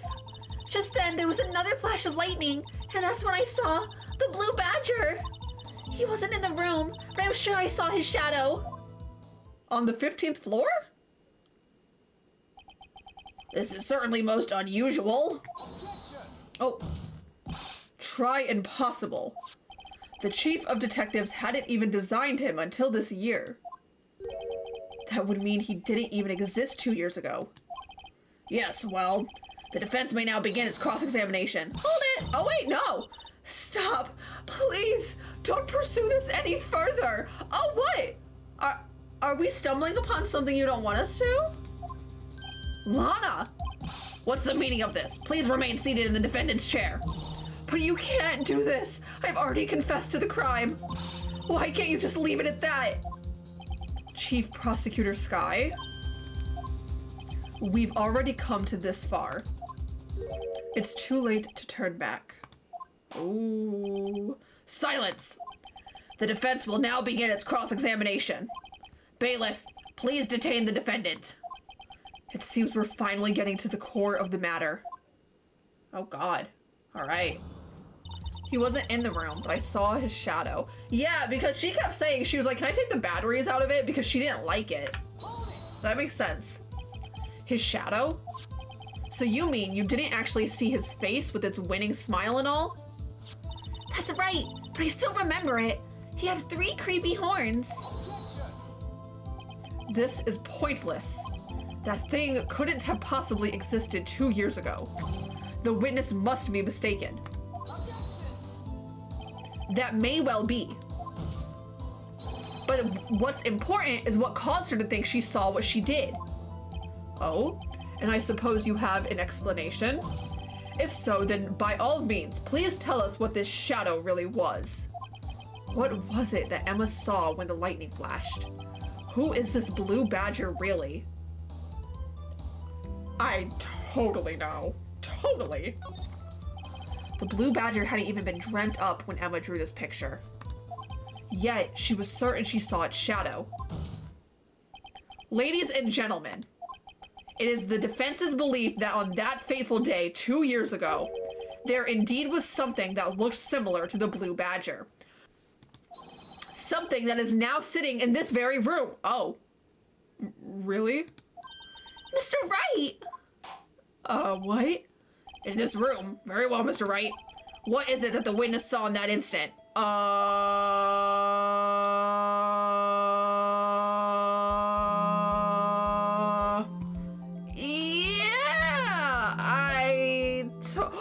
I know what it- Wait! I do know! I do know! It's the base! The mysterious blue badger was in fact this. But that's... what exactly is that? I believe it's some sort of jar. But Mr. Wright, that doesn't look anything like the blue badger. Indeed, it doesn't. As it stands now, it's just a plain jar. However, what if we were to change our viewpoint? Our viewpoint? I've got to show them. Yeah, because if you look at it from the top, if you... Or wait, hold on. Okay, wait, hold on. Wait, turn it, turn it, turn it. This is it. Hold on, wait. It's gotta be something like this. Hold on. Like, you see what I'm going for, right? Oh, whoops. This isn't right. Crap, I didn't mean to do that. Hold on. I didn't mean to do that. I didn't mean to do that, please! Allow me to remind the defense its case hinges on the witness's drawing. Mr. Wright can't- Please, wait! I didn't mean to press that! I'm trying to find the right angle. Maybe I should- Okay, thank you. Whoops. Sorry, I didn't mean to do that. I always fat finger the E button. So. Right.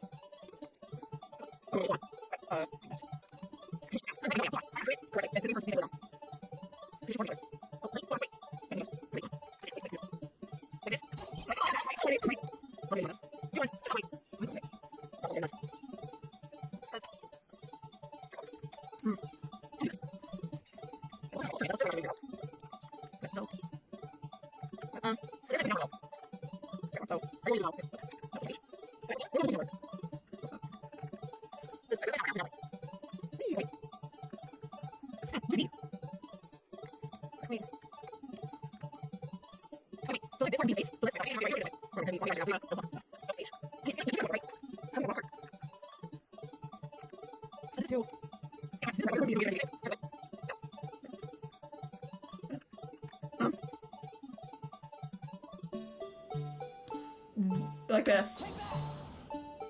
Oh, I did it! Oh, I actually did it. Okay. Well, is this a miracle or what? It very much is. Let's go! There we go! No one can possibly deny this jar's resemblance to the blue badger. Ah. God, I hate it. I hate it so much. No. It can't be. I know, Edgeworth, it's so stupid. Order! Order! The defense has proven its claim. The mysterious blue badger witnessed on the day of the crime was actually this. Although we all enjoy Mr. Wright's dramatic performance, one question remains. What's your point? What do you mean? So that badger thing was actually just a jar. That doesn't change anything. I'm afraid that does. I'm afraid that's where you're wrong, Mr. Edgeworth. You see, this changes everything. Indeed. Very well then. Please tell us. What's different now? What's different now that we know the witness saw this jar? The location, the murder weapon, the location? Allow me to take these in turn. At the moment of the murder, the witness saw this jar. At a very specific angle, I might add, Mr. Wright. Yes, well, knowing this, where could she have seen this jar? Where? The location of the jar is shown in a picture taken the day of the crime. It's on a shelf in the office of Damon Gant. But the body was found lying near Lana Sky's desk. The witness testified so herself. Yes, and it's these two facts that reveal what exactly transpired. You see, the struggle between Dark and Marshall did not take place in Lana Sky's office. It happened on the other side of the room in Chief Gant's office. Are you implying the murderer moved the victim's body from Damon Gant's office to Lana Sky's office? Yes.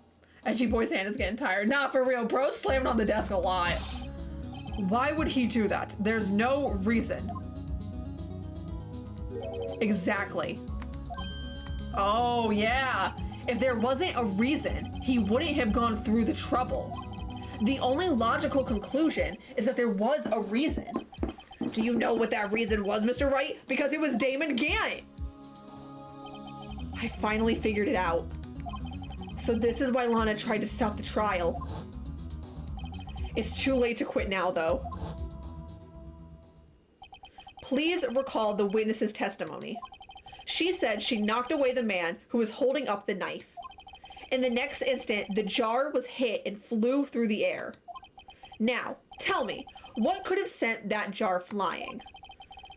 That would have to have been the impact the man made when he was knocked into the wall.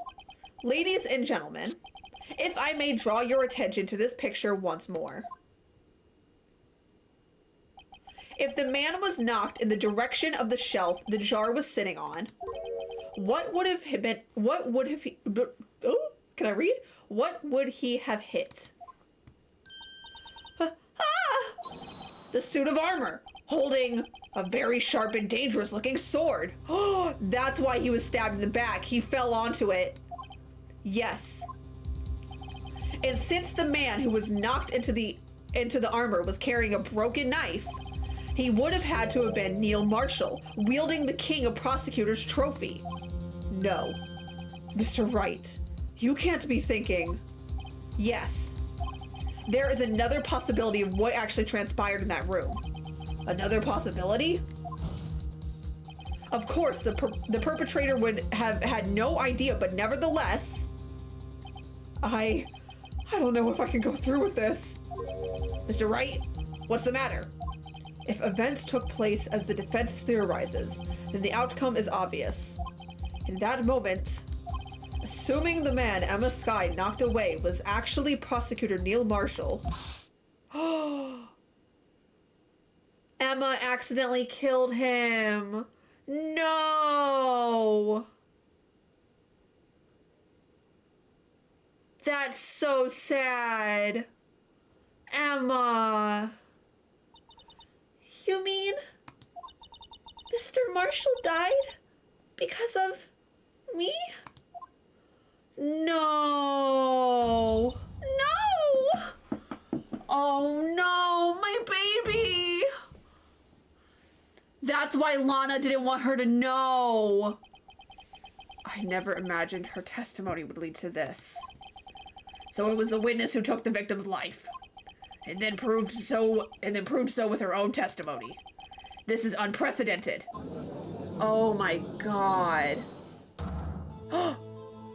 What? What are you saying? I'm sorry, Miss Sky, but given the circumstances, Joe Dark murdered Prosecutor Marshall. How can you think it was Emma? How dare you try to pin the crime on her? Imagine that coming from you. Oh. If you recall, it was you who admitted to forging evidence 2 years ago. The reason you moved Prosecutor Marshall's body was to keep anyone else from finding out about what Emma did, wasn't it? I assure you, Mr. Edgeworth, I have no idea what you're talking about. If you hope to have anyone believe your insane allegations, I'm afraid you're going to have proof. Tell me, do you have any conclusive evidence that proves my sister killed Neil Marshall? Evidence? I'm willing to bet you don't. Yes, it certainly would be difficult to prove this with evidence. We do have evidence. Oh no. Oh, we do have evidence. Oh, I hate that we have evidence. If we don't have evidence, then we'll have to rely on testimony. I'm afraid that won't work in this case. Both parties involved in the incident are dead. We certainly can't get dead people to testify. This has been a wild goose chase from the beginning. Oh. Touche, Miss Sky. Of course, that only leaves us with one possibility. You mean there's still another possibility? What do you mean, Mr. Edgeworth? I mean the possibility that the victim has left us a message. For better or for worse, Mr. Marshall did not die instantly. He may have left behind the name of the person who took his life. In one manner or another. That's impossible. No, he didn't die instantly. Well, Mr. Wright, this is the only possibility left to you. A message from the deceased. Does such a message exist? I've got to think back to the court record. The real murderer's name that the victim may have left behind is in the evidence. This message from the deceased is already in our possession. Mr. Wright, will you stop at nothing to prove my sister a murderer? Do not be mistaken, Miss Sky. Oh? Our purpose is not to accuse Emma of any crimes. There is only one thing we seek. The truth. No matter how painful it may be. Now then, Mr. Wright, please show us the piece of evidence that conveys a message from the deceased. Oh no. Is it what I think it is? Oh, is it this? This is the message from the deceased. Right. Now then, this is the message from the judge. Ah, dang it! The jar? That's right! The jar! This is the message left by the deceased. This is that blue badger from before, right? Oh, is he gonna just speak the killer's name? If that thing could, I'm sure it would. Looks like everyone's forgotten this is just a jar. A message was left here on the surface of this jar. What do you mean? If you look closely, you can see a faint trail of blood on this jar. It looks like someone wiped the blood away. Yes, but notice. For some reason, the blood on some of the fragments was not wiped away. Yes, there is a line here drawn in blood. So what you're saying is that these dots were once lines. Prosecutor Marshall did not die instantly. I'm glad you said that because I promised you I never would have gotten that. Like, I never would have figured that out. Prosecutor Marshall did not die instantly. He used the few precious moments left to him to leave behind a message. One that someone apparently wiped away. But blood must have seeped into the jar where the lines changed directions. Precisely so. All we need to do is connect these points, and the victim's message will become apparent. No. Oh no. Mr. Wright, what kind of message did the victim leave for us? Your Honor, I believe these bloodstains will reveal us the answer. Oh, and you can see it. Oh, I can see it too. There's only one thing the victim would have written given the circumstance. His murderer's name. Oh, I see it. No. You're kidding. Like, wait, what am I doing? Sorry. What am I doing? Oh, I see. Oh, no. Oh, no. Why? Emotional damage. Oh. You're kidding. It's a defense attorney's duty to prove their client's innocence. That's why all I've been thinking about is saving Lana. After all my efforts, I never thought it would turn out like this. No! Emma. So this is the final message Prosecutor Marshall left behind. You're kidding.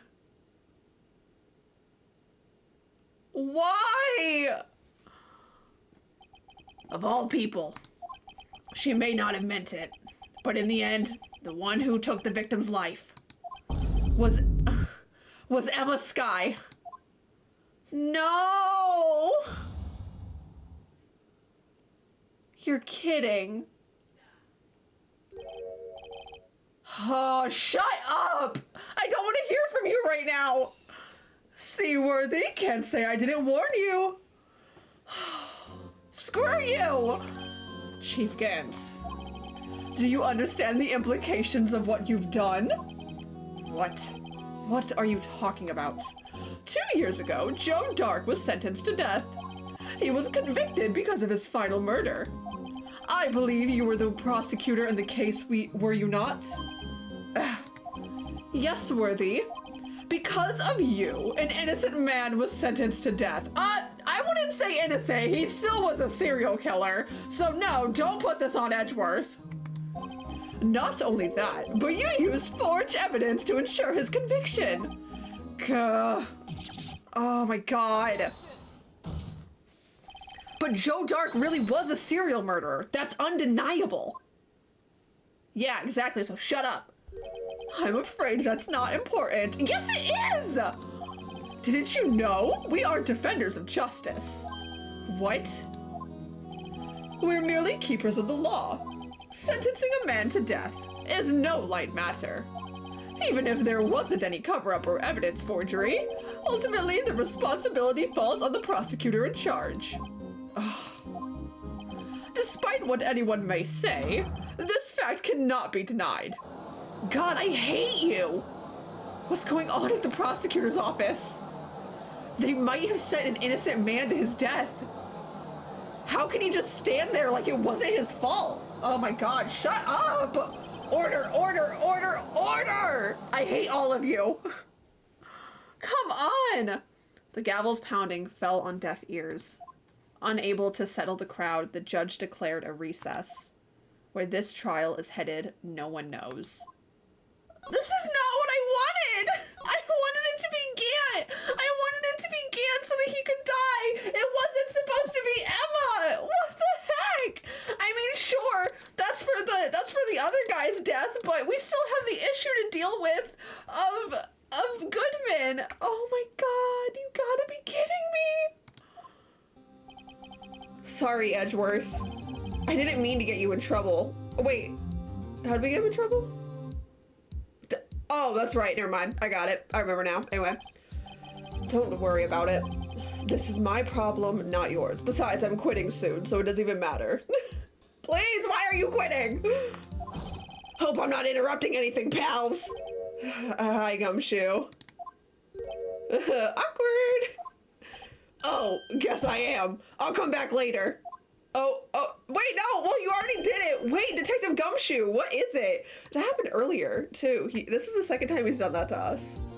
You got a lot of nerve, pal, making a detective run around while on duty. Huh? I'm having some weird deja vu right now. And to top it off, you call me here. I've seen happier people at funerals. I take it Lana's having you run errands again. Let me tell you this. Let me tell you, this is the last time, pal. Here, she asked me to give this to you if there was a break in today's trial. What? Evidence law? Edgeworth was talking about this just the other day. You must know the 2 rules of evidence law. Rule number 1, no evidence shall be shown without the approval of the police department. Is that right, Mr. Wright? It seems so. You can at least study some evidence law, really? Whoopsies. The chief prosecutor also wanted me to give you a message. A message? She said, if you're planning to take him on, Gant. you're gonna need this book. Ooh, him. I guess I'll need to give this book a thorough read. Do we have time to give it a thorough read? Doesn't look like that book will do you any good now, though. All that's left now is the chief prosecutor's sentence. That's where you're wrong, detective. Huh? Haven't you figured it out yet? Why I'm still sitting in that prosecutor's seat? Despite all these allegations. Why would you do that? Awful timing. I mean, it's great timing, but awful timing. Despite all these allegations being thrown at me, Mr. Edgeworth. the real trial today hasn't begun yet. Oh! What else is there left to do? Your credibility's been all but ruined with this forged evidence you were unaware of. Emma Skye found out she unwittingly caused a man's death, and now you're telling me you want to do more?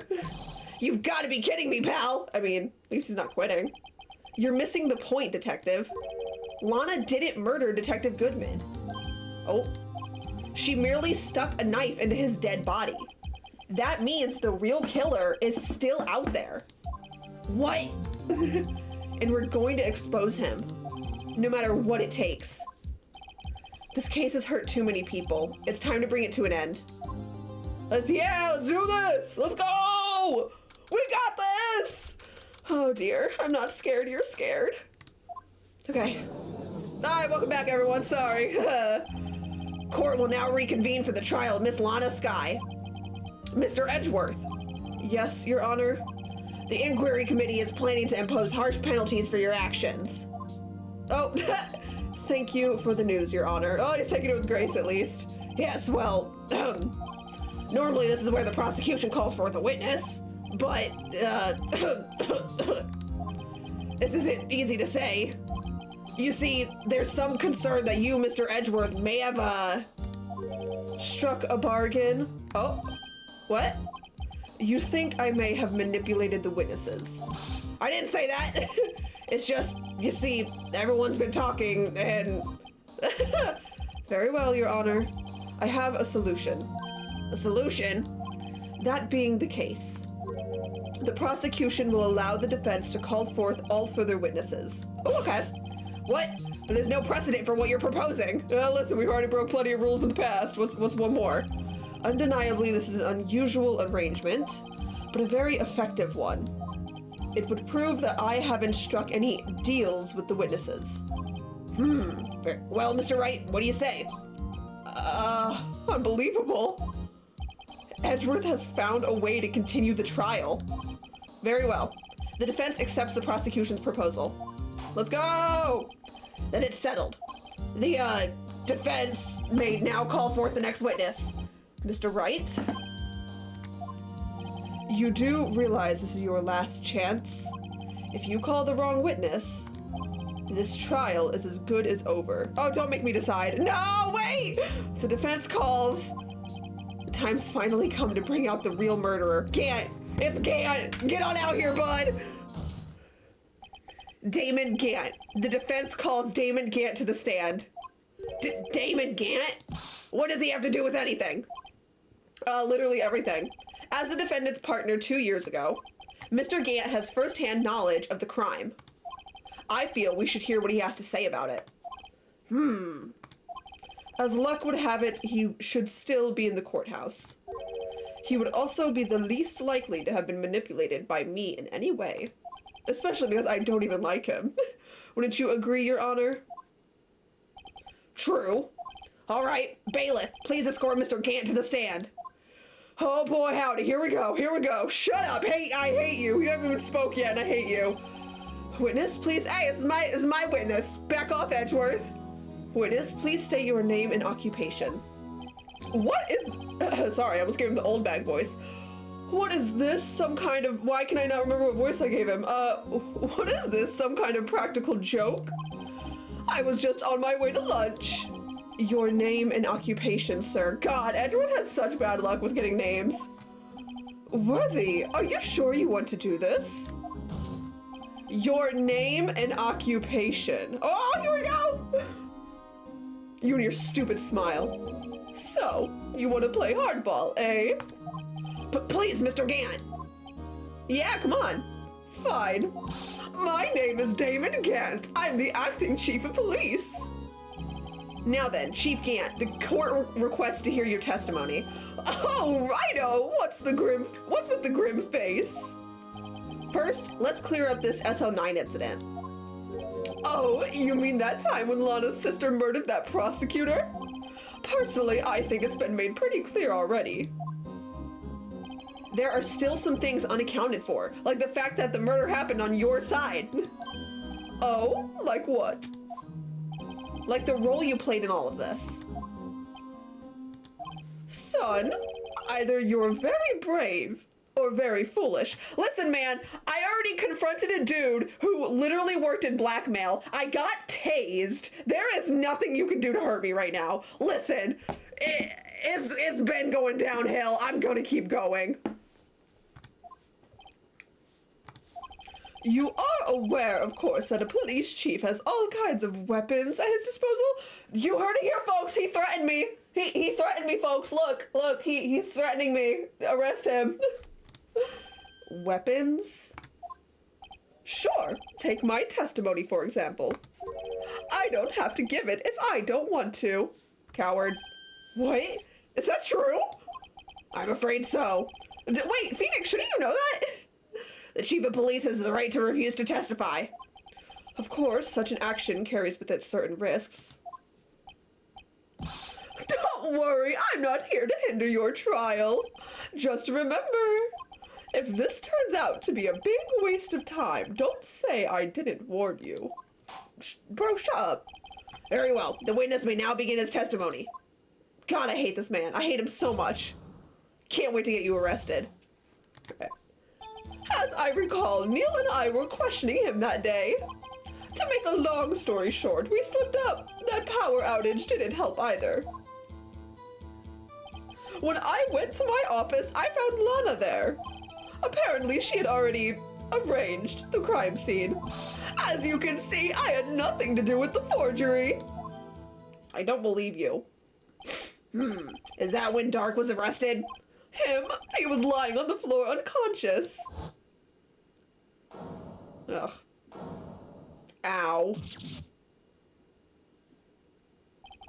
When Emma sent Neil flying, it seems Dark bumped his head.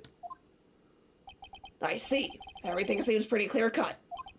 If the police chief has the right to refuse to testify, then I'd better hit him hard and fast. Alright, let's do this! Woo! I think that would be right. Okay, that's what I was thinking too. Oh, whoops, accidentally. Okay, yeah, because half the list was found in Gant's desk. So, there we go. You claim you had nothing to do with the forgery. But I'm afraid that is a claim you cannot back up. Explain yourself. Several pieces of evidence were found in your office. Take this list, for example. That's the list Emma Sky drew her picture on. This was discovered in your desk. Haha. Not only that, but a piece of this jar was sitting in your office. Was found... Wait, sorry, I must have... Piece of this jar that was found in your office was found inside your safe. There we go, good enough. It was found where? You see, Chief Gant, these articles of evidence uncovered in your office are both concrete proof that you also played a part in the illegal investigation. Ha ha! Ha ha! Chief Gant, what's the meaning of this? Oh, here's a defense attorney who may even rival Worthy. So, you admit to it then? That you were involved in the forgery? Who, me? Or do you mean you? Aw, crap. Because it wasn't approved by the police department. Me? Why would I have anything to do with that? Well, you were the one who snuck into my office when you found this evidence. What? No. Prosecutors aren't the only ones capable of forging evidence, you know. Defense attorneys can do so too. Isn't that right, Righto? However, Detective Gumshoe was present during the investigation. Oh, yeah. Worthy, my boy. Not even detectives are exempt from the law. Rest assured, Gumshoe will receive his due punishment. What? If Detective Gumshoe's salary drops any further, he'll end up paying to work. Poor Gumshoe. Yes, well, in light of the detective's presence, please give us your testimony regarding these pieces of evidence found in your office, and their relation to the forgery that took place at the crime scene. My. Kids these days no longer know how to put 2 and 2 together. I'll put your mom 2 and 2 together. Got him. Anyway. Let's see, what was it now? A jar fragment and a list? For all I know, you could have planted them in my office. Anyway, you can't prove when those pieces of evidence were discovered. If they were found after Dark was convicted, then they're worthless. There's no reason I'd participate in a forgery. Rearranging the crime scene wouldn't help me out in any way. Okay. Mr. Wright? Yes, Your Honor? When investigating the crime scene, you should have been more careful to observe protocol. You do understand that I am the chief of police, right? There will be consequences. Oh. Indeed, I believe I will press charges, so you won't make the same mistakes again. What? My apologies, Chief, but would you mind waiting until tomorrow for that? We've already gone on long enough. Today is, well, you know. All right, Aji. In return, though. I know. That place, right? Huh? What are these guys telepathic? Judge, what you doing? Anyway. Rearranging the crime scene wouldn't help me out in any way. Really, Chief Gant? At the very least, there's one very large benefit you reaped from all this. Oh, I wasn't aware. What is this benefit? That would, of course, be the position you have. Chief of Police. Oh, hey, look, you were right. The resolution of the SL9 incident secured your promotion to Chief. That in and of itself is sufficient motive. Yeah. Oh, that's a good one. Oh my god, this song. Huh? Do you really think I'm that incompetent? What do you mean? Even without that case, I was already in line to become the next chief. The resolution of SL9 merely sped up the inevitable a little. Is that true, Edgeworth? Yes, he was going to be made chief anyway. Be careful when pointing that finger, or you might wind up being the one pointed at. So that means there's only one possible motivation for you to commit forgery. If you didn't do it for yourself, then you did it for someone else. Oh? Don't be silly, Worthy! You know me better than that. There are only 3 people I look out for. Me, myself, and I. There, it's out in the open now. Aji, would you mind if I changed my testimony a little? By all means, please do. Okay. I wouldn't be anyone's accomplice if there was nothing in it for me. Wow, I feel like that's even worse phrasing. Nothing in it for you?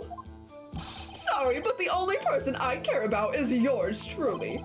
That girl, Lana's little sister, was it? If you think I felt sorry for her, you'd better think again. You're right. You don't feel sorry for anyone. Be tough on crime and tough on people. That's how I was raised. You seem to be lax enough on yourself, though. Oh, that's a good one, Worthy. Could there have been something in it for him? Given his selfishness, would he have helped someone out? Yes. True, you might not help out anyone for their sake, but if it would benefit you, you might decide to assist someone. Mr. Wright, it appears you are positively determined to portray the chief as a nice man who likes to lend people a hand. That's not what I mean. Yeah, wait, no, I meant it. Yeah, okay, anyway. Very well then. Who is this person you believe Chief Gant may have helped forge evidence? Lana, right?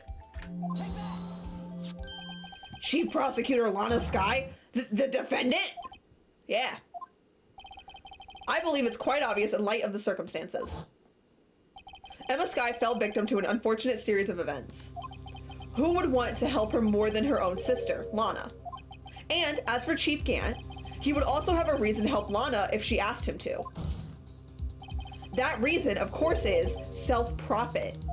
Self-profit? What do you mean? After the SL9 incident was resolved, Lana Skye was appointed chief prosecutor at the prosecutor's office. The person who arranged this job change was you, Chief Gant. Yeah. But how would he profit from all this? He could have her lie in court. He would be able to use the chief prosecutor as his puppet. That's right, because he wants control of the police department and the prosecutor's office. That's right. Essentially, he would acquire unchecked authority over all investigations. Do you mean to tell me that despite the chief's formidable appearance, he plays with puppets? Oh my god, Judge. Oh, wait. You must mean puppet as in someone forced to do his bidding. Never mind. Admit it, Chief. You assisted Lana Skye in forging evidence. Your motive, to appoint her as chief prosecutor so you could control her. Righto, my boy. You have quite an imagination. Let me ask you something. What? Do you have any proof of this, that I controlled Lana? For example, is Lana testifying that I've done such a thing? Lana? She's keeping quiet to protect Emma. There's no way she testified against Gant. I'm afraid without any proof, this all amounts to nothing more than mere conjecture. Come on, Lana! Unless that is also what happened in this incident. Oh! This incident? Which one would that be? Of course I'm talking about the murder of Detective Bruce Goodman. The chief prosecutor has been acting strange throughout this entire trial. Almost as if someone has been controlling her. Ooh. Worthy, you'd better watch your tongue. I wouldn't want you to get hurt.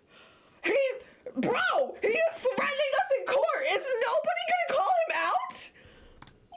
Just what do you mean? What he means, Your Honor, is that Chief Gant is involved in the murder of Detective Goodman. Not only that, but the chief is now making Lana take the rap to cover up his involvement. What? Oh, Judge, I love you. Order! I said order! Mr. Wright, you can't be serious. Huh? This is an affront to the highest ranking officer in our law enforcement agency. To accuse the chief of police of blackmail and murder? That's impossible. Jesus, that's a lot of eyes. My goodness. Your Honor, I was merely reiterating what Mr. Edgeworth said in easier to understand language. It's too late, Mr. Wright. Oh, yeah, what the heck? There's no turning back for us now. It looks like he's the one deciding... Sorry. It looks like he is the one who's decided to go through with this. All right, bro. We're all in this together. We got this, please. Oh, I want this guy arrested so bad. Can you prove this, Mr. Wright? That the chief, a high-ranking officer of the law, is involved in this murder? Totally. Good question. Regardless of his rank or title, Chief Gant is just a man. The question is he a criminal? I believe the evidence will tell. I see. All right, then.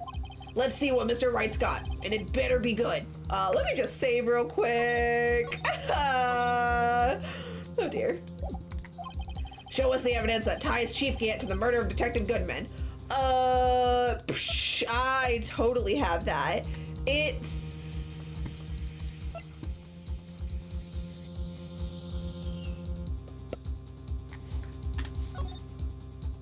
It's 420. 420 blaze it. Got him. Anyway, cause hold on. Sure. Yeah. This is the ID card list. Yes, the one that shows who entered the evidence room on the day of the crime. There was one ID card on the list we couldn't determine the owner of yesterday. A bunch of 7s. Was it? Yes, that is the code to... Yeah, we already knew that the bunch of 7s were Chief Gant's ID. So bunch of 7s. Sorry, but there's no way you can prove that's my card number. It's your number. Yeah, it's also the code to your safe. What? How do you know that? It's code to the safe. The safe in Chief Gant's office requires a code to open. A 7-digit code. 7 digits? You don't mean... Yeah, this idiot made his code one number. I'm afraid so, Your Honor. The code was a bunch of 7s. The same as the remaining ID card number on that list. Chief Gant, you entered the evidence room on the day of the crime. Haha! Oh, what's wrong? You're looking a little nervous. What's wrong? I have you sweating. Order! Chief Gant, what do you have to say? Oh, what's wrong? Nothing. The defense's search of my office was in violation of regulations. And I will demand Mr. Wright be punished to maximum extent of the law. Edward! But right now, this court demands an explanation from you about the use of this ID card. Yeah. Loser. Chief Gant, so you admit it? You entered the evidence room? On the day of the crime? Yeah. What about it? I'm chief of police. Whether it's the evidence room or the bathroom, what's the difference? I can go anywhere I want. Tell me, when you entered the room, were you alone? I always go to the bathroom alone, as I do with the evidence room. Detective Goodman wouldn't have happened to be with you that day, would he? Of course not. Why would he be? I hadn't seen him in days. Days? You hadn't seen him in days? Chief Gant, I'm afraid you just undone yourself. On that day, you had to have met with Detective Goodman. What do you mean? This trial's purpose is to determine Lana Sky's guilt. No, it isn't, Your Honor. This trial's purpose is to determine the truth. If Chief Gant met the victim on the day of the crime, then we need to determine one thing. What transpired during that meeting? Yeah! In that case, Mr. Wright, I'm going to have to ask you for evidence. Show us proof that the victim went to meet Chief Gant on the day of the crime. Hold on, let me look. I'm gonna go with this. That's not right, is it? Detective Goodman lost his ID card on the day of the crime. Or, to be more accurate, Jake Marshall stole it. So, Detective Goodman filled out a lost item report. He would have had to give that report to the chief of police. Let's go! I called it! Let's go! Yet, you are in possession of the report. Oh, sorry, that's the wrong voice. Which means you can't be sure if he filed it. Oh crap, am I not right? He filed it. How do I know, you ask? Because he needed to enter the evidence room that day. He needed to? Yes, to transfer the evidence out. Oh. Detective Goodman took the form to you, Chief Gant. Then, you accompanied the detective to the evidence room. Let's go, I was right! I accompanied him! Because he didn't have an ID card. There's no other way the murderer and Detective Goodman could have entered the room. Let's go! Hold on, let me guess what you're going to say next. I, the chief of police, murdered poor Goodman. Yeah, that's exactly what I'm saying. Exactly. But wait, the chief didn't necessarily need to accompany him to the evidence room. He could have just lent him his ID card. Yes. Now that you mention it, I believe I might have done something of the sort. Oh. Yeah, call him out, Edgeworth. Sorry, but that's not possible. According to the record, your card was only used once. Yet, you showed us your ID card earlier. If you had really lent it to Detective Goodman, it would be on his body. Yeah, it would have been found on his body! No! No! Oh my god! Did he just get electrocuted? Chief Gant, you didn't. Yeah, oh, it's fun, bud! Oh! I guess you could say he's swimming with the fishes. Anyway, the murder was most likely a spur-of-the-moment crime for no one in their right. I was at the police department the entire day, you know. Let me go ahead and save here just in case stream decides to die again. Okay. And everyone's aware that Lana stayed at the prosecutor's office after the ceremony. Everyone except me, it seems. Wait, what? Anyway, everyone except me, it seems. Still, you're the chief of police. You have an entire police force at your disposal. Oh, so you think I just ordered an officer to do it? Hey, you, take this here dead body over to the prosecutor's office. I don't think so. Chief Gant, you left all the evidence we need to prove how you moved the body to the prosecutor's office. And all this time, I thought it was a useless clue just taking up space. The screwdriver! How could the chief have moved the body? Mr. Wright, show us this evidence. To move the victim's body, Chief Gant used this. A screwdriver. It's gonna sound weird, but just hear me out. This is how we moved Detective Goodman's body. What's that? A screwdriver? But what does that have to do with this case? Mr. Edgeworth, think back to the day of the crime. What is this screwdriver doing here? It's here because... Yep, think long and hard. Yeah, there we go. I was asked to go by Chief Gant, no less. He told me he wanted me to keep it here in the prosecutor's office. In any case, on the day of the stabbings, I brought this back here. To have him unknowingly transport Bruce Goodman's body. After the ceremony ended that day, I didn't plan to return to the prosecutor's office. But you did, because Chief Gant asked you to. You mean yeah. The body was found in the trunk of Mr. Edgeworth's car. I think it's obvious what happened. The body was moved by that car. Yep. Detective Goodman's body was carried in the trunk of Mr. Edgeworth's car. Yes, unless, of course, you have another explanation, Chief.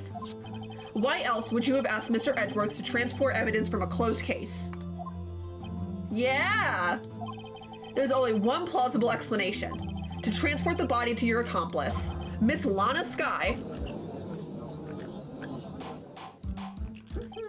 Order, order, order! What's going on here? Is there no room for a rebuttal in the defense's outrageous accusations? Think back to the photograph Miss Starr took at the prosecutor's office. This was not a photo of the body being stuffed in the trunk to be taken away. It was exactly the opposite. It is a photo of the body being taken from the trunk. Chief Gant, please say something. I believe... Huh? You believe what? Your time's up. My time's up? Sorry, Rhino, but I'm having lunch with the District Attorneys General after this. We have to get going if we're gonna make it in time for Early Bird Special. No, you can't just change the subject. But the cross-examination isn't finished yet. Remember what I told you earlier? A police chief has all kinds of weapons at his disposal. Weapons? Like the right to refuse to testify. I'm invoking that right now. What? That is not a right to be casually invoked. There are certain risks to be considered. Yeah, so you're going to just run away from all this. Run away? Don't make me laugh, Worthy. I stabbed old Goodman. That's what you're saying, right? But if you had any conclusive evidence, you would have presented it by now. Well, You think I had Lana dispose of the body? If so, then show your proof and get it over with. I'll say it again, Mr. Wright. Damon Gant is the current chief of police. This court will not tolerate any accusations against him without concrete proof. Well, Mr. Wright, Your Honor? Do you have any concrete proof? Totally. Hold on. I'm scared. Proof that Chief Gant murdered Detective Goodman and made Miss Sky dispose of his body? Do I have any concrete proof? You know, part of me is saying yes, but I think the logical answer is no. It's no use showing evidence I'm not even sure of myself. No, Your Honor. At present, I have no conclusive evidence. See, Aji? In that case, this court is forced to penalize you for allegations against the chief. What? Here's a tip. Never gamble what you can't afford to lose, Rhino.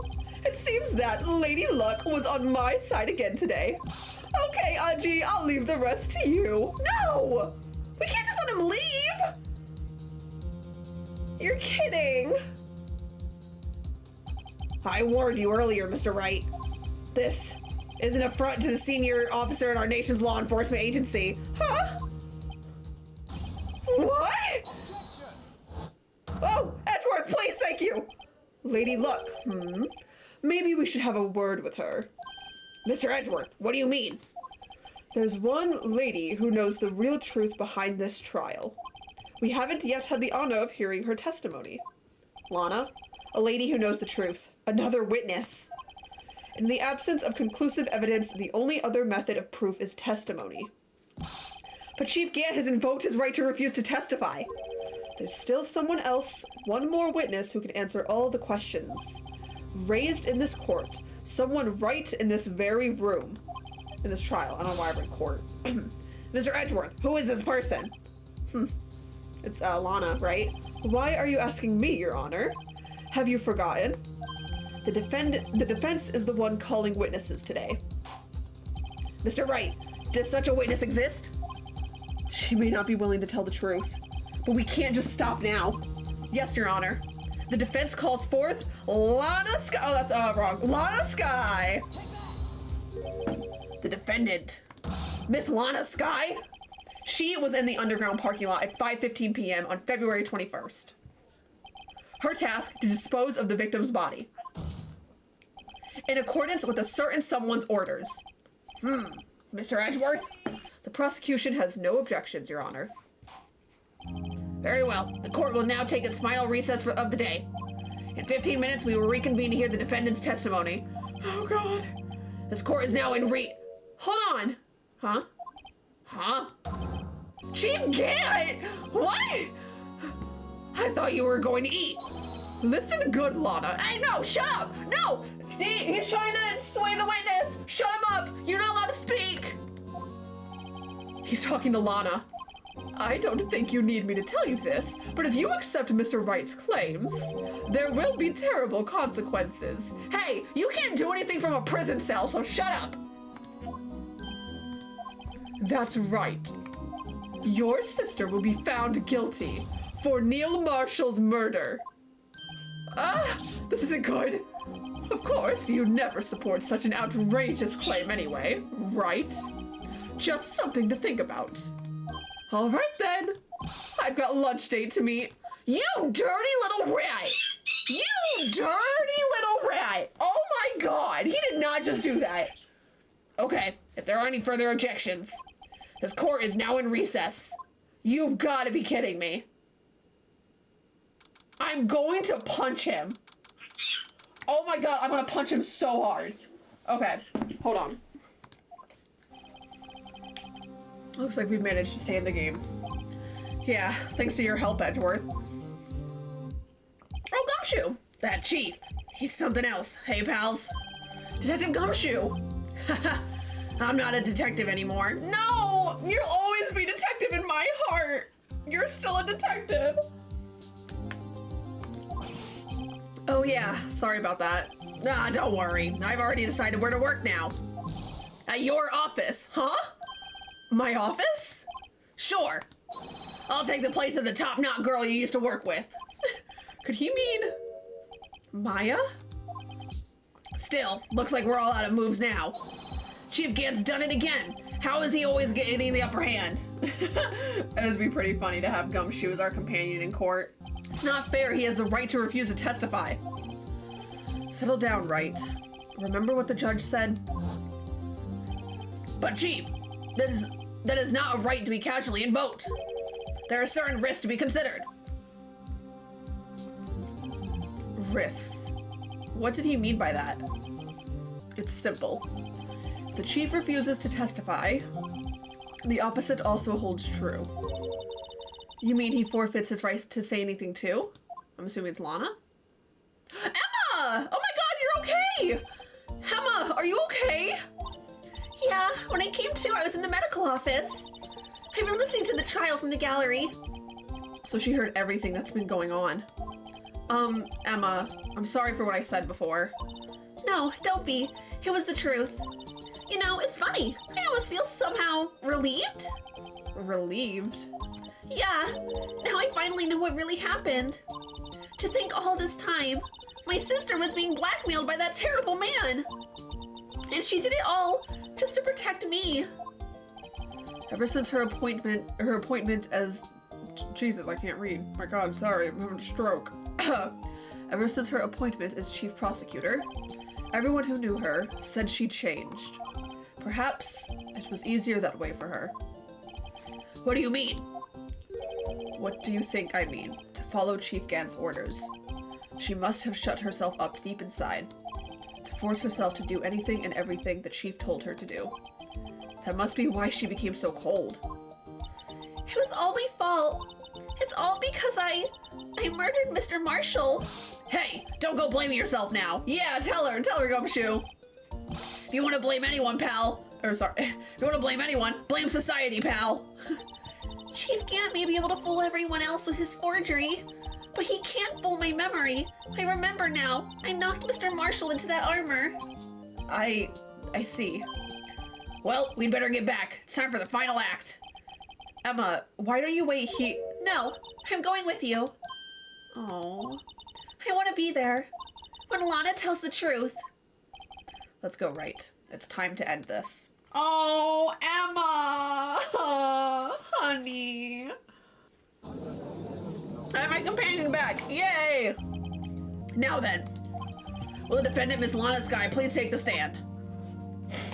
Bye-bye. Miss Lana Skye, you are the chief prosecutor. I'm sure you're aware of what is required of you. But Mr. Edgeworth, you already know everything. You know all that I've done these past 2 years. Please provide the court with your testimony, Miss Skye. And remember, you are under oath. We want to hear the truth. Of course, the truth. Lana, no matter what happens, I'll always be your sister.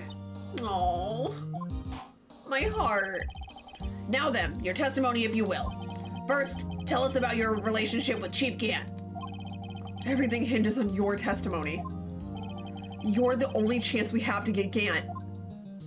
Oh god, she's our only chance we have to get Gant. Okay. I worked alongside Gant for years. There's no truth to this blackmail theory. I fabricated the evidence 2 years ago all by myself. When I found Prosecutor Marshall's body, I rearranged the crime scene. My only motivation was to get Dark convicted. It had nothing to do with Emma. Oh. Are you sure about this testimony? Your Honor, I'm confessing to capital offense. Of course I'm sure. But Lana! If this is true, then that means Chief Gant has nothing to do with this. That's what I've been telling you from the beginning. Please, Mr. Wright, you've got to help her. She's sacrificing herself because of me. But what if she's telling the truth? She's not. I know my sister. Whenever she speaks stiffy like that, she's hiding something inside. Deep down, she's really screaming in agony. Yeah, this is no time to start second-guessing myself. I'm already getting punished. The defense may now begin its cross-examination. Oh, God. Emma's written on the surface. Yeah, that doesn't make any sense. Miss Skye, I understand how you feel. You committed that crime 2 years ago to protect your sister. You mean the forgery at the scene where Neil Marshall was murdered? If that truth were to be exposed now, the past 2 years of your life will have been in vain.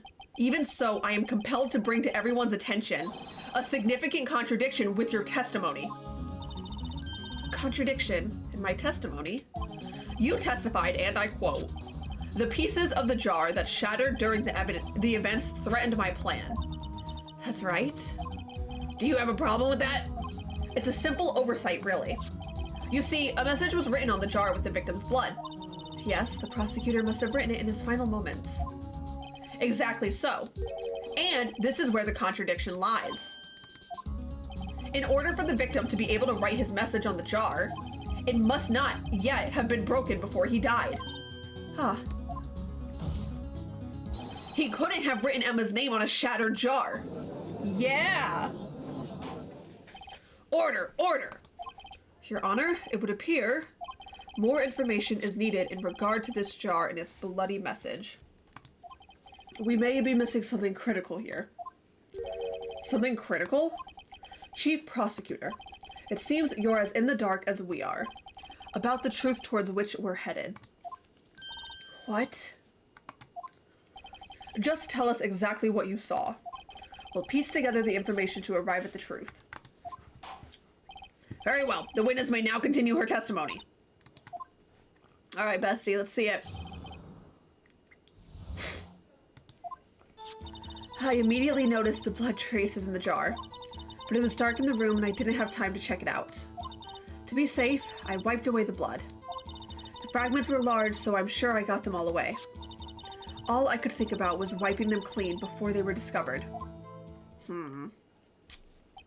You mean you were the one who wiped away the message in the blood? I wasn't chief prosecutor at the time. She didn't think Dark was the real murderer. That's why she tried to erase the real evidence. Very well. The defense may now begin its cross-examination. Oh, God. Okay. I don't know where I'm gonna, finding that, though. It was, really, really short. That's so wrong, because literally the only reason we found out Emma's name was on it was because you didn't get everything. Is the jar the thing again? Is it the jar again? It is the jar again! You're wrong! Miss Sky, I believe this jar conceals a truth even you were unaware of. What? We found the final piece of this jar in Chief Gant's safe. In the chief's safe? But how? I knew it. She really didn't know. There's something even more disturbing about that final piece. There was still blood on it. But the witness just testified that she gathered every last piece and wiped the blood off of them. Yes, which leaves us with only one explanation. On the night Prosecutor Marshall was murdered, you were not the first one to show up on the scene. Chief Gant got there before you. Ooh! Let's go! But couldn't the defendant have simply missed a piece? I'm afraid that's unlikely. The pieces are too big for anyone to miss, let alone an ace detective. That may well be, but everyone makes mistakes. Even I once wasted an entire day looking for my dentures. They were in my mouth all along. Ha! Can you believe that? Have you forgotten, Your Honor? When this witness arrived at the scene, the jar was already broken. Oh, that... There's no way a name could have been written on a shattered jar. Another person discovered the scene prior to the witness. I hope you're not implying this person was Chief Gant at the time he was... Chief Gant. At the time, he was looking for Dark downstairs. Besides, even if he was there first, why would he break the jar? The question is, if he did arrive there first, why did he hide that fact for 2 years? His mouth was open. Well, Your Honor, can you answer us that? No! Oh, Judge. Okay. Wait. I'm not the one on trial here. Yeah, that's what I was like. What's with the strong reaction? Damon Gant arrived at the crime scene prior to the witness. He proceeded to break the jar and purposely hid one of the broken pieces. Question: what is this action called? Fabrication of evidence. Whoa, we're working together! But why would Chief Gant do that? Listen, you're not a very good prosecutor, Edgeworth, if you're helping the defense. In light of what happened afterwards, isn't it clear? What happened afterwards? Discovering the scene, Lana Skye believed her sister Emma killed the victim. Determined to help her sister, she sought Gant's aid. Lending her his aid, Gant helped her create evidence that incriminated Dark, sparing Emma, and therein lies the reason. The reason why Miss Skye became the chief's puppet. Oh! No, I did it on my own. Please, sis, stop trying to protect the chief. I can't watch you suffer anymore for my sake. No, you didn't. It wasn't you, Emma. You didn't kill anyone. Don't believe anything Mr. Wright says. Defense attorneys make up the most foul lies to defend their clients. Foul lies? Imagine that coming from my own client. I guess you do seem the type who likes to twist the truth. What? Wait a minute. Huh? What if we're still smack dab in the middle of Gant's trap? Is something wrong, Mr. Wright? Sorry. Lana, maybe Wright after all. It wasn't Emma. What do you mean, Wright? So you do tell foul lies then, Mr. Wright? Miss Skye, please testify once more. But if evidence was fabricated behind your back, then Emma's accidental killing of Prosecutor Marshall might also be a lie. But I do remember knocking over Mr. Marshall. Miss Skye, if you will. I can't. There's nothing to be afraid of anymore. This cross-examination may not change a thing. However, there is a possibility that it will, if you tell the truth. Come on, Lana. Very well. I'll testify about what I really saw. Yes! Yes! All right, the witness may testify once more for the final time. Okay, we got this. Actual crime scene. When I arrived, I found Mr. Marshall's body impaled on that suit of armor's sword. Emma and Dark were lying unconscious on the floor nearby. When I saw what had happened, I thought she did it. That's why I erased all the evidence that linked her to the murder. I had Chief Gant help me remove the body from the sword and carry it. But if it really was fabrication, Emma might be innocent. Indeed, indeed. Unbelievable. The body was impaled on the armor's sword? You were the only one who saw that. If only you had proof. Come on. Actually, I do have proof. Oh? What? I gave it to Mr. Wright just this morning. The book? What? To me? It's a picture I took of the crime scene as I encountered it. I thought it might be needed. Oh, it's in the book's pages. Because she said read it thoroughly. But I don't remember receiving a picture like that. Lana must have known. See, Mr. Wright, she really does have faith in you. Very well, Mr. Wright. Please present this picture. I don't remember receiving any pictures from Lana. Lana said she gave it to you this morning, right? I seem to remember getting something from her then. Let's check the evidence again. There must be a picture in there somewhere. Yep, hold on. It's gonna be in the book's pages. Open it. Open the book. Aha! There! Hey, there's a picture here. Oh my god. Yeesh. Oh my. This is the actual crime scene. No other detective saw the crime scene like this. Let me try again. Because I contacted Criminal Affairs only after I had rearranged everything. Good to know. Mr. Wright! That piece cut out from his vest. Could that be her handprint? The cloth we found inside Chief Gant's safe. Jesus, I can't read. What's this? Yep, and we found out it had Emma's fingerprints. This is a handprint, isn't it?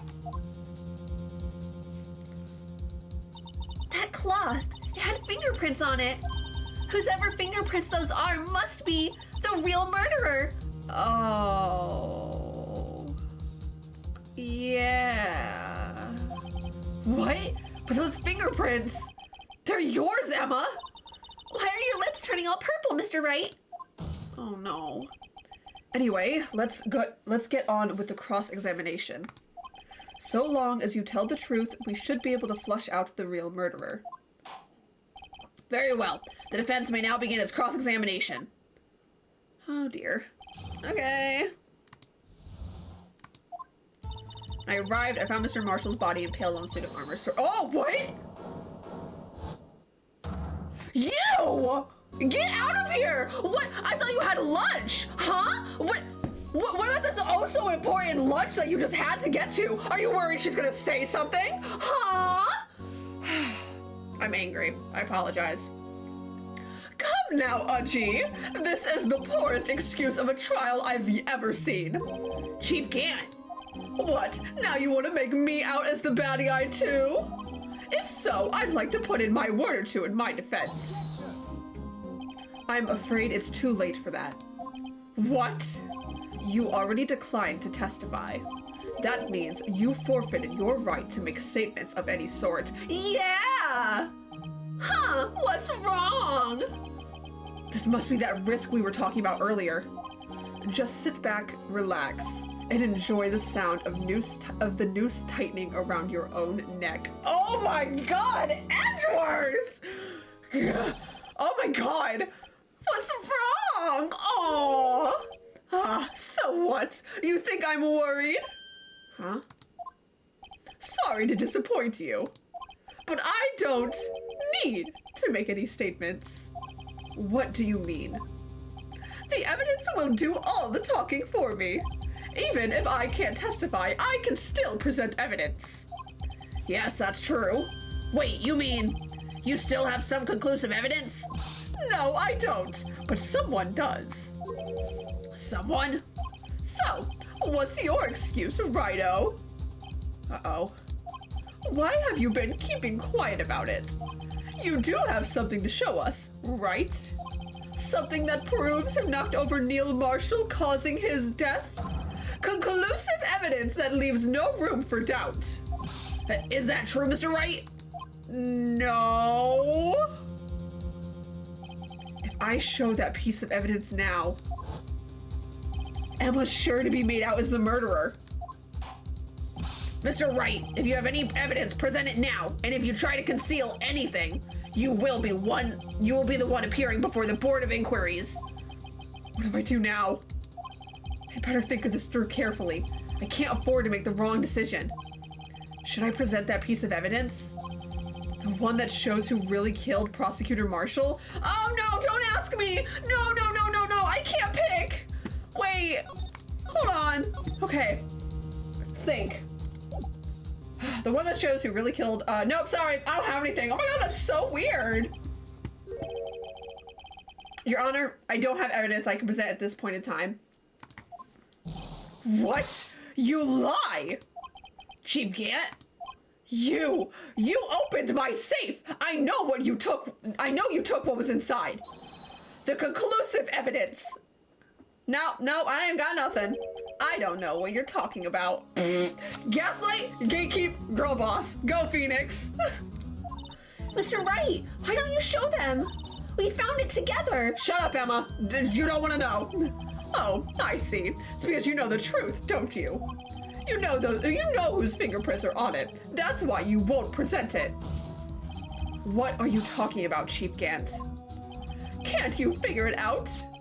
Take a good look at this picture.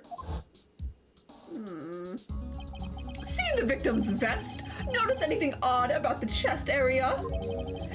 It looks like that part of it's been cut for some reason. You mean you had this in your safe? What? That means you, the chief of police, have been concealing evidence. This is going to be the biggest scandal in the history of the police department. Oh yeah, that didn't go the way you thought it would. Impressive. To be honest, I didn't think you had the gall, Righto. Well, I can't just let you pin me up as the murderer. I'll tell you what really happened. What? You mean you admit to it? Is he actually? Wait. Okay, he's gonna tell some lie. It's not gonna be all the truth. I was the first person to arrive at the crime scene that day. It then occurred to me that I could use the situation to control Lana. So you really were manipulating her? I knew Lana. If I made it look like the blame lay with her sister, that when she saw the scene, she would ask me for my aid.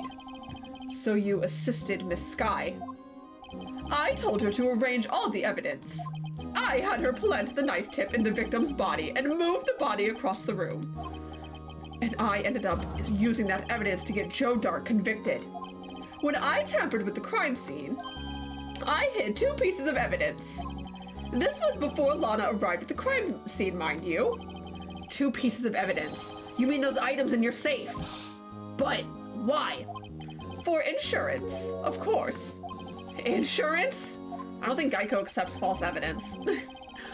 I was sure my plan would work, but it's always best to be prepared for the worst. I wasn't about to let anyone blame me for a murder that girl committed. You mean you were calculating that far ahead while forging the evidence? What do you take me for? A fool? I didn't make police chief by dumb luck. See this jar fragment? I hid the most legible part of Emma's name. I didn't expect Lana to go and wipe the blood off all the pieces. But if you fabricated all the evidence, what's to say you didn't fabricate the message on this jar too? Ho, ho, ho. Oh. Some people just don't know when to quit, do they? That's why I kept one more item for insurance. You mean that piece of cloth? Come on, Rido, cough it up already. I know you have it. Aww. What are you waiting for, Mr. Wright? So, you admit to it then, Chief Gant? That you were hiding the cloth you cut off the victim's vest in your safe? Yes, I admit it. I didn't want to have to do that, being chief and all. But it's a lot better than being portrayed as a murderer. Well, Mr. Wright, what do you have to say for yourself? Just a moment ago, you said you didn't have any evidence that you could present. Foolish move, Rido. You should have shown it before it was too late. It's been a long battle. But the moment of truth has finally arrived. As long as I don't mess up here, victory is mine. Your Honor, I do have evidence to present now. All right then, let's see this conclusive evidence. The evidence that shows who actually murdered Prosecutor Marshall. I feel like I'm still wrong. I feel like I shouldn't show this. Let me verify this once more. On the day of the crime, you personally cut out this piece of the victim's vest? Oh, yes! At last you finally brought it out into the open. There's a handprint on this piece of cloth. Your Honor, the prosecution requests that be immediately sent to the lab for analysis. This handprint on the leather. There must have been a strong impact for it to be left so clearly. You mean... It could not have been forged. It must be authentic, conclusive evidence. Oh no. Ho ho ho! You're as slow on the uptake as ever, Worthy. What? Think about it. Rido had all this time to present this evidence. Yet he was reluctant to do so. Why would that be? You mean you already know? You know whose fingerprints are on that. But Mr. Wright, do you really know? Oh. Whoever the fingerprints belong to must be the real murderer. Whose fingerprints are they?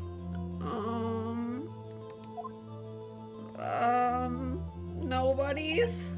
Very well. I'll tell you. It should be okay now. Everything's proceeding as predicted.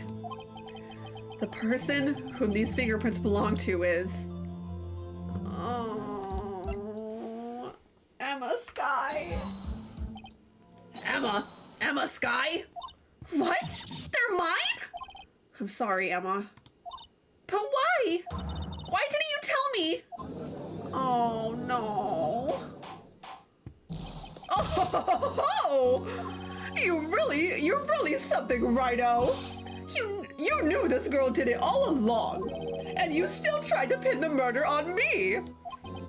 So it's true. Tragic, but true. This girl really did shove Prosecutor Marshall to his death. Okay, maybe, but this isn't about Prosecutor Marshall. This is still about Detective Goodman. How could you? You monster! Miss Sky, you knew whose fingerprints those were all along, yet you acted like she really didn't. Miss Sky, it's not over yet. What? I said this trial isn't over yet. Ha! But I'm afraid it is over, boy. Not only this trial, but your career too. No. You purposefully concealed this conclusive evidence. That, my friend, is a serious offense. I'm looking forward to pressing charges after the defendant is convicted. I'll have your badge, boy! What's the matter? Cat got your tongue? Aren't you going to tell us how it feels? How it feels to be the one who single-handedly turned a poor little girl into a murderer? Phoenix?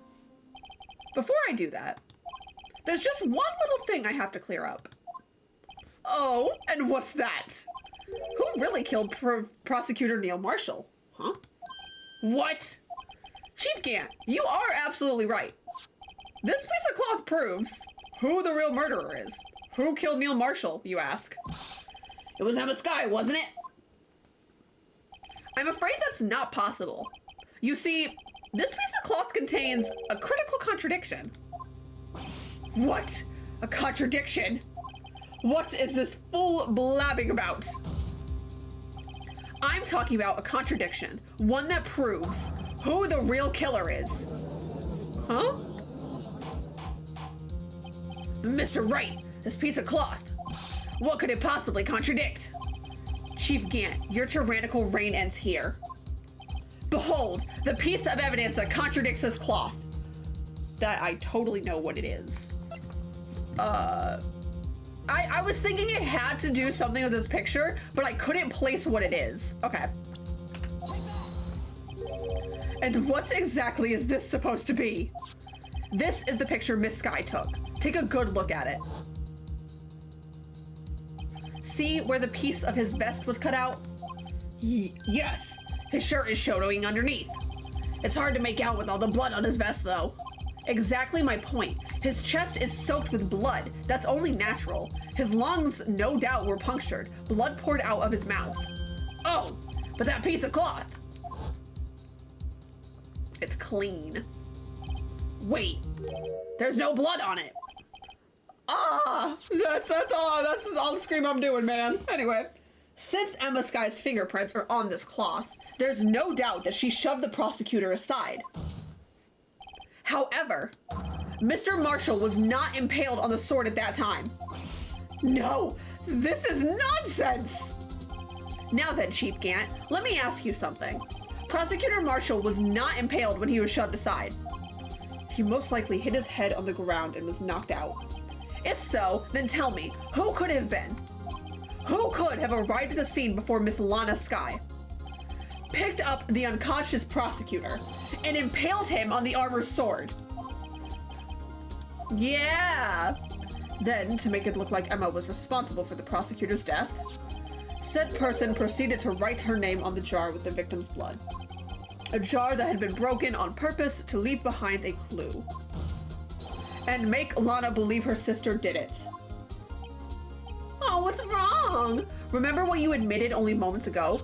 That you personally cut out this bloodless piece of cloth on the victim's vest? Ironic, isn't it? Through the very act of creating insurance, you proved that you were the actual murderer. Oh God! He's getting electrocuted! It's finally all over. Come on. Are we done? Oh no! God dang it. Oh! What's wrong? Oh, someone's looking a little sad. Oh! That was close! almost had me. Sorry, but you'll have to do better than that. I refute your allegations. What do you mean you refute his allegations? You see that piece of cloth? It's illegal evidence. Oh, now you want to claim it's illegal. Okay, real cute. Order, order. What nonsense is this? Illegal evidence cannot be used to convict a suspect. Remember, Achi? Earlier, old Rhino here concealed that piece of cloth. So then, what's your excuse, Rhino? You do have some conclusive evidence, don't you? Your Honor, I don't have any evidence I can present at this point in time. Ooh. Well, that's true. The defense did refuse to present evidence. At that moment, that piece of cloth ceased to be legal evidence. That's not fair. Ho, ho, ho! Did you actually think you could best me in court? It looks like the last laugh's on you, son. Uh-oh. I'm afraid Mr. Gant's claim is legally correct. Well, Mr. Edgeworth? True. Illegal evidence cannot be used to convict a person. Assuming, of course, that the evidence is indeed illegal. Well, Mr. Wright? I mean, I showed it eventually. It seems, at last, the time for me to reveal my plan has finally arrived. Mr. Wright, do you admit to it? That you purposefully and illegally concealed this piece of cloth? I hid it for a second. Bro admitted, oh yeah, haha, I cut it out. And then I was like, oh, by the way, here it is. Like, I admit, I refused to present it at one point. Aha! So the evidence is illegal. However, I showed it. No, it isn't, Mr. Gant. Huh? It's not that I didn't present evidence then. It's that I couldn't. What do you mean you couldn't? There are certain procedures involved when presenting evidence. Oh, yeah, that too. No, Aji, don't listen to his lies! He's nothing but a coward! You can't really believe! There is only one issue left to be resolved in this trial. Is this evidence legal or not? Very well, let us settle this once and for all. Earlier you refused to present evidence. If you can prove your conduct was not in violation of the law, then do so now. I have a book. This is my proof, Your Honor. Evidence law. What's this? I've done my homework too, Chief. Indeed, Emma Sky's fingerprints were on this piece of cloth. However, at that point in time, this was merely a piece of cloth, nothing more. What? You see, it's written right here in this book. The second rule of evidence law. Oh, what's wrong? Rule 1, no evidence shall be shown without the approval of the police department. I found this piece of evidence myself, inside your safe. It goes without saying, I did not have approval from the police department. Rule 2, unregistered evidence presented must be relevant to the case on trial. And here is the crux of the matter. You see, at the time it was impossible for me to prove the relevance between the cloth and the SL9 incident. What? What kind of nonsense is this? You want relevancy? Just take one look at this picture and... Exactly. Sorry, but can you recall when was that picture presented? That was shown only a few moments ago. No. He's right.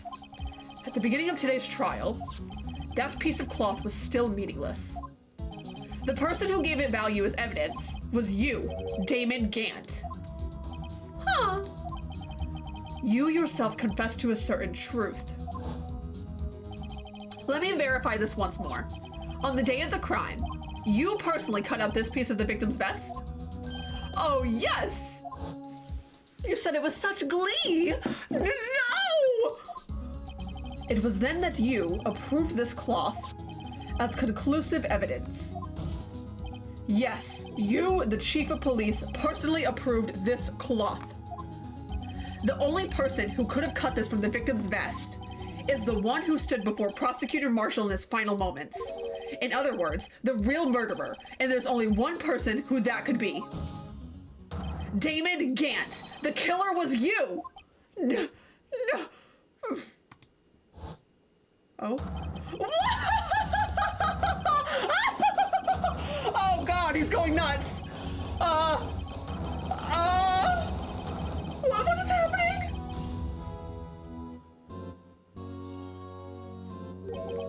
I knew I should have gotten rid of him. That good-for-nothing scum. For 2 years, he's been snooping around the department, trying to get something on me. Crimes are being committed every day, yet he insisted on hounding me. Well, your crime wasn't exactly petty. He wanted to reinvestigate the case. He recruited Angel Star, then convinced Bruce Goodman. Detective Goodman? Yeah, that's right. If the evidence is transferred, I'll lose my only chance to find out the truth. Please, you gotta help me. Goodman turned him down, as he ought to. Still, Jake Marshall didn't know when to quit. He stole Goodman's ID card and tried to take the evidence. Goodman came to me that day. He wanted to file a lost item report. I went with him to the evidence room. Then, all of a sudden, he decided to speak out. What are you talking about, Goodman? Can you please reopen the investigation, Chief? We can't transfer the evidence out. There are too many questions left unanswered. Oh. He opened his evidence locker and he was taking the evidence out. He said, it's not too late. I'm gonna hand all this over to Marshall. Goodman, why would you say that? Well, to be honest, I was a bit taken aback by his words. I had a bad feeling when he came to see me, but I never thought he'd bring up SL9. That's when I saw it. That accursed knife. Oh. Dang. I couldn't just pull it out.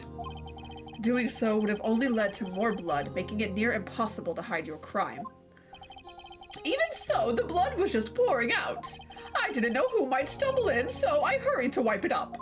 I was worrying so much about the floor, I didn't realize my fatal mistake. The bloody handprint. On Detective Good Shoes is what I was trying to say. The bloody handprint on Detective Gumshoe's locker. I used to be known as the crime computer. But everyone has to start somewhere, I guess. I was too nervous. I had no business doing any of it. Then you put the body in my car. I'm sorry, I couldn't think of any other way to move the body. I broke your trunk, but what's the big deal? You make a lot more than us detectives ever will. Leaving the prosecution's car aside. How? How could you get Miss Sky involved in all this? Well, she had so much to lose, as I did if the truth came out. So you took the evidence from Detective Goodman's locker. I felt bad for having to do it. I also didn't have the time to pick or choose what to take. So, you left the jar fragments in the glove. Yeah. It looks like I was better off being an investigator of crimes than a committer. Dang. They all did their best to get in my way. I've got to hand it to them. They do their jobs well, much to my dismay. Fake evidence doesn't hold up very well upon close examination. You must have known that. Tell me, Worthy, why do you stand in court? Me? You despise criminals. I can feel it. You and me, we're the same. Oh. One day you'll understand. Oh, believe me, you will. You're just one man. You'll see what it really takes to bring them down once you try to go it alone. Aw. Oh my god, we did it. We did it! He's guilty! Well, looks like it's time to say goodbye. Oh, Pudgy. What? Looks like we'll have to cancel that lunch date. Sorry, old friend! Aw. I'm sorry too, Damon Gant. Dang. I knew you as long... Let me try again. I knew you as you used to be, long ago. You were once a fine investigator and example to others on the force. I'm sorry to learn that you are no longer that person. Those days are gone now, Udgy. Thanks for all the memories, though. Don't worry, you'll be fine. Now you have... I can't read. Let me try again. Now you have Rhino here. And Worthy. Actually, Edgeworth's resigning, so, not really.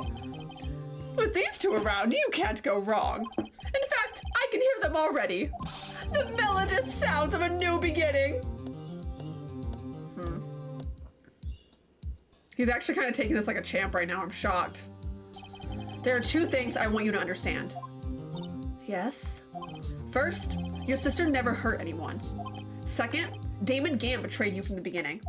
You see, Miss Sky, you no longer have any reason to keep silent. You're right.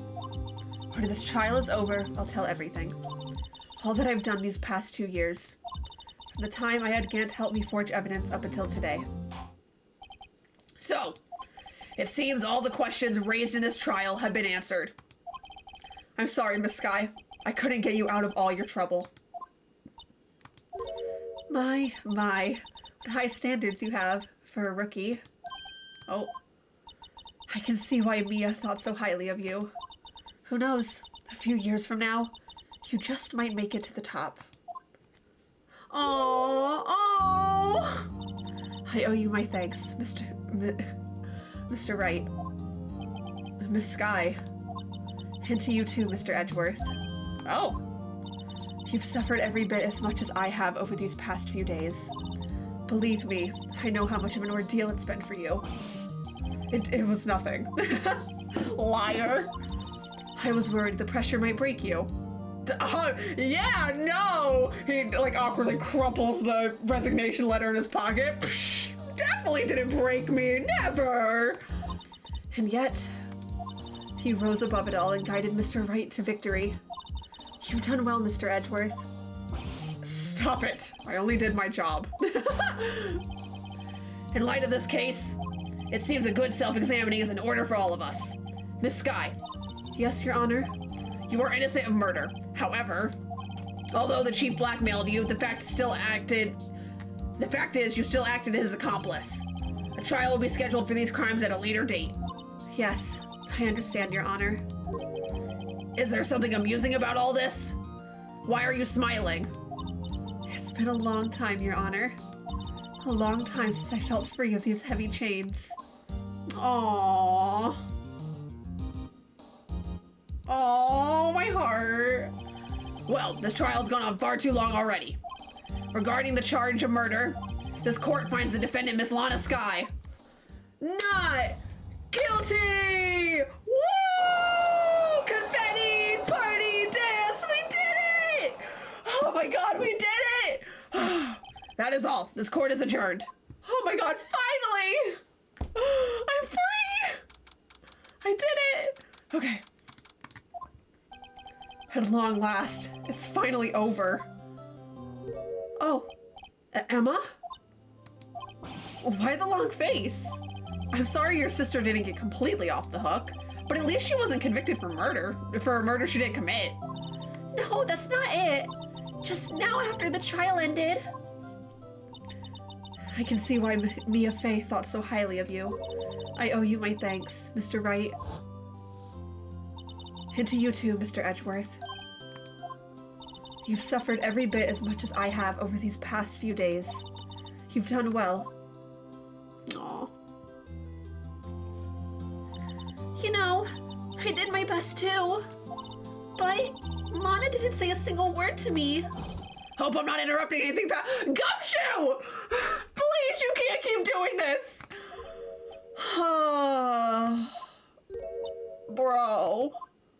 Oh, guess I am. I'll come back later. No, you might as well stay. Get back here. Wait, Detective Gumshoe. What is it? You're doing this on purpose, aren't you? Making a detective run around while on duty. And to top it off, you call me here. I've seen happier people at funerals. Hey, lighten up, pals. I'm only kidding. Oh, are you here because of my sister again? Nope, not this time. I came today because of you, pal. Me? That's right. I thought you'd like to see someone. Aww. Yay! Oh, Gumshoe! Lana! Should you be doing this? She's still under arrest, you know. Well, I won't tell if you won't. Aww! Gumshoe, you softie! Emma, I owe you an apology. It's okay, sis. Don't worry about it. That day, 2 years ago. Oh. It was the first time in my life I ever panicked. It was all I could do to keep myself from screaming. All I could think about was keeping you from getting wrapped up in that mess. Sis? I asked Gant to help me cover up the truth. I thought I was doing it for your sake, but now I realize I was wrong. I changed after that day. I had to. It was the only way I could make it through the past 2 years. I knew how much I was hurting you by distancing myself, but I couldn't bring myself to tell you what I did. I was scared. Scared of what you'd look at me with. Scared that you'd look at me with those eyes of yours. I was scared of how you'd react if you knew. But sis, you were only doing it for me. No. Huh? I turned my back on you that day. In hiding what I believed to be the truth, I was deceiving you. Sis. I'm such a fool. It took me all this time to realize it. Emma, I'm so sorry. But sis, you don't have to apologize. I'm happy now. You're happy? Of course. You know, sis. I always knew that one day you'd come back. And now you have. Aww. Aww. Oh, Emma. Oh my god, my heart! Oh! No one can change the past. The only thing we can do is strive to make up for our mistakes. Why must we make up for our mistakes, you ask? Because in doing so, we can find the way back to our rightful path. And it's from there that we can move on toward a brighter future. Aww, my heart. At least that's what I felt watching the two sisters make up. Mr. Wright, Mr. Gumshoe, me? Thank you both for all you've done. I'm sure we'll meet again someday. Isn't that right, Edgeworth? Oh, Edgeworth? Stop hiding and come over here. Is he hiding? Edgeworth, you fool. Where was he hiding? I just came to say congratulations. Thank you. Thank you, Mr. Edgeworth. What? I was the defense attorney? Right. Well, I'll be going now. Oh, you can't. Mr. Edgeworth, I hope you don't blame yourself for what happened. Oh. We were the ones who acted corruptly, not you. Aw. It's too late for me.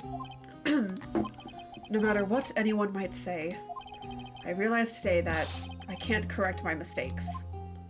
Mr. Edgeworth. Not only that, but I don't even trust myself anymore. Chief Gant was right. You despise criminals. I can feel it. You and me, we're the same. Aw. One day you'll understand. Oh, believe me, you will. You're just one man. You'll see what it really takes to bring them down once you try to go it alone.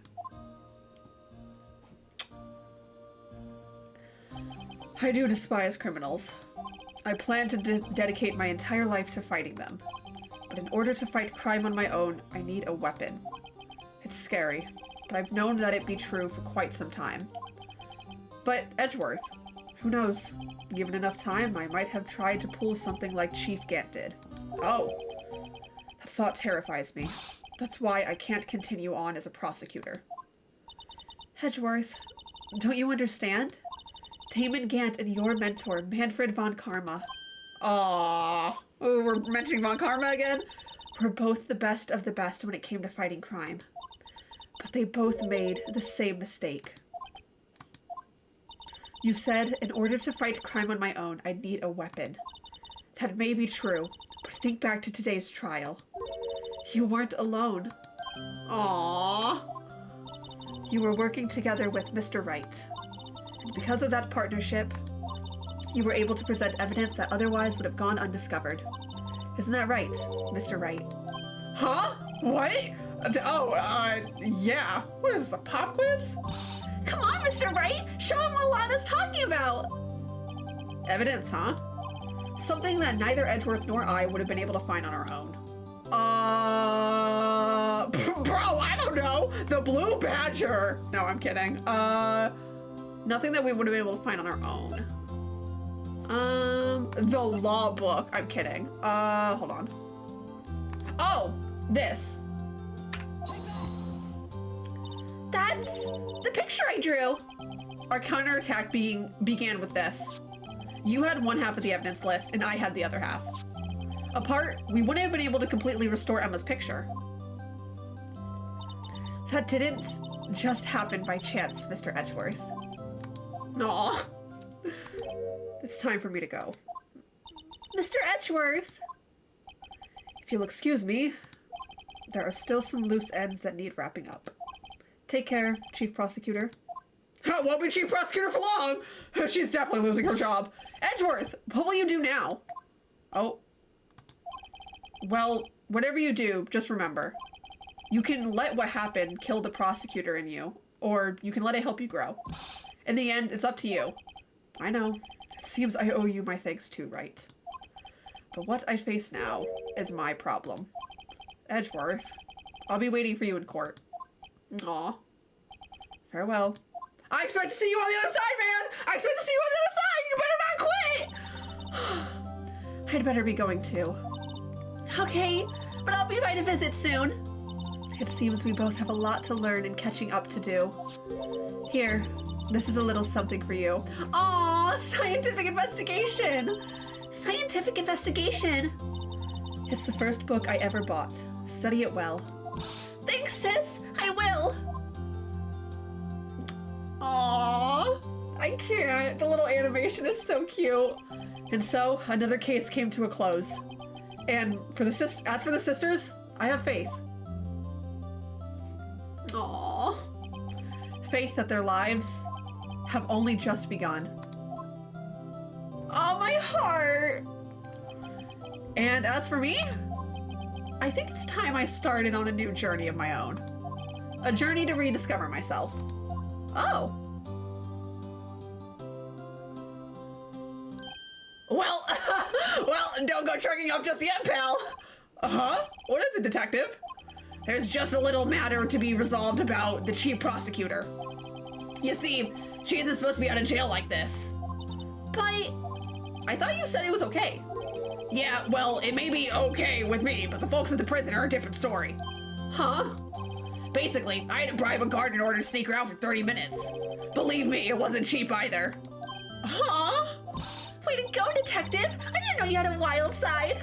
Yeah, well, you see, Mr. Right here's the only one who'll be footing the bill. Oh, what? Huh? Huh? What, you think I could afford it with my salary? You gotta be kidding me, pal. Huh? Huh? Huh? Thank you, Mr. Wright. You're the best. Why is it? I suddenly feel like I want to scream. Hey, I got an idea. Why don't we all go pay it off together? Yeah, that's a great idea. Come on, guys. Let's go. Oh, that was cute. Oh, I love it. Oh my God, my heart. That was cute. I loved it. It was so perfect. I arranged for a friend of mine in Europe to take care of Emma. I hope she'll be pleased to study under a top coroner. As for me, this affair has pretty much ended my days at the prosecutor's office. Still, I'll manage to find my way back to the field somehow. Then, I'll be able to investigate crimes together with Emma. Oh, yay! That was awesome. Oh. Oh, Gumshoe! Yikes! I thought I was a goner for a moment there. In the end, though, they overlooked my unauthorized investigation of the chief's office. If we penalize you anymore, it'd be worse than firing you. Yep, that's what they said. It just goes to show, you can't shake me off that easily. Yay! Gumshoe got his job back. I'm happy. Yes! My new mission is to guard the main entrance and take care of Billy. Can you believe it? I've been demoted to a security guard. My partner's keeping an eye on the entrance for me today. I'll show them, though. Someday I want to make detective. Yes, sir. Then I can be just like that Richard Gumshoe. Oh, Meekins, you are one of a kind. God. I love Meekins, but at the same time, I can't stand him. He's so silly. Oh, I love it. All right. Oh, Blue Badger. No, no, no, no. Get rid of it. Get out of here. I don't want to see it.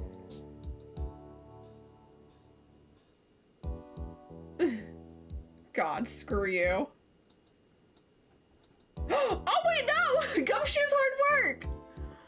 Aw. We gotta wait. Oh, what is it? Can't you see I'm having me a showdown with the steak lunch partner?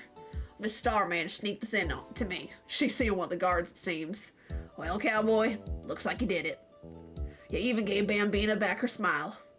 Can you make sure Billy and that gang get their water? Aw. Bro seems pretty happy despite everything that happened. Whoops. Whoopsies. I accidentally typed into Google. Oh! Looks like we won't be seeing each other for a while. Sorry, I don't know why I paused so long. As a farewell gift, I put a new meal on the menu, the right way lunch. The top layer tastes as bitter as defeat, but the bottom layer's as sweet as victory. Oh, thank you. Kids seem to dig the turnabout theme. It's a hot seller around exam time. Just make sure not to eat it backwards. Oh, Miss Star, you silly person. I love these little, like, end parts. The judge! I'll never forget what that young defense lawyer said after the trial. Let's see, what was his name again? Mr. Left? No! Anyway, he said he's doing, something or other for, how many years? Well, anyway, I've got another trial to get to, so I better be... No! Huh? Oh, no, I forgot my gavel. Sorry, gotta go. Wait, what was he saying? What is he doing for a couple years? You can't just leave me on a cliffhanger like that, please! I gotta know! Okay. Steve Anderson. Sorry, I don't know why that name stuck out. Alexander O. Smith. Maya! Nothing stews the soul like fresh country air. Still, sometimes I do miss hearing you and your objection. Still, I can't go back until I'm a full-fledged spirit medium. Mystic Maya, afternoon training's about to begin. Coming! Well, see you around, Nick. Oh, he's visiting Maya. Yay! Oh, I'm glad we got to see Maya again. I missed her. Yay! I'm glad to see Maya again. I missed her. I love Emma. Emma's a cutie, but I missed Maya. She was our original. Oh, hello. Mr. Edgeworth. Oh, it's Bellboy! Mr. Edgeworth, I brought you your tea. What's going on? No. Oh, he actually left! Edgeworth, no! Why? Come on, man!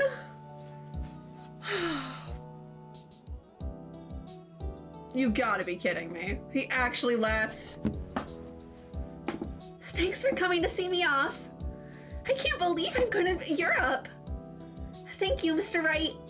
Thank you so much for everything. I'm a little sad, but I'll be all right. Whenever I want to see Lana, all I have to do is open this book. Aw. Oh my god, is there gonna be a picture in it? I'm gonna cry. Huh? Oh my god, shut up! Wait, let me see it! Oh, how cute! Oh! I just noticed that they wear their bangs on opposite sides of each other. Oh! That is so adorable. My heart.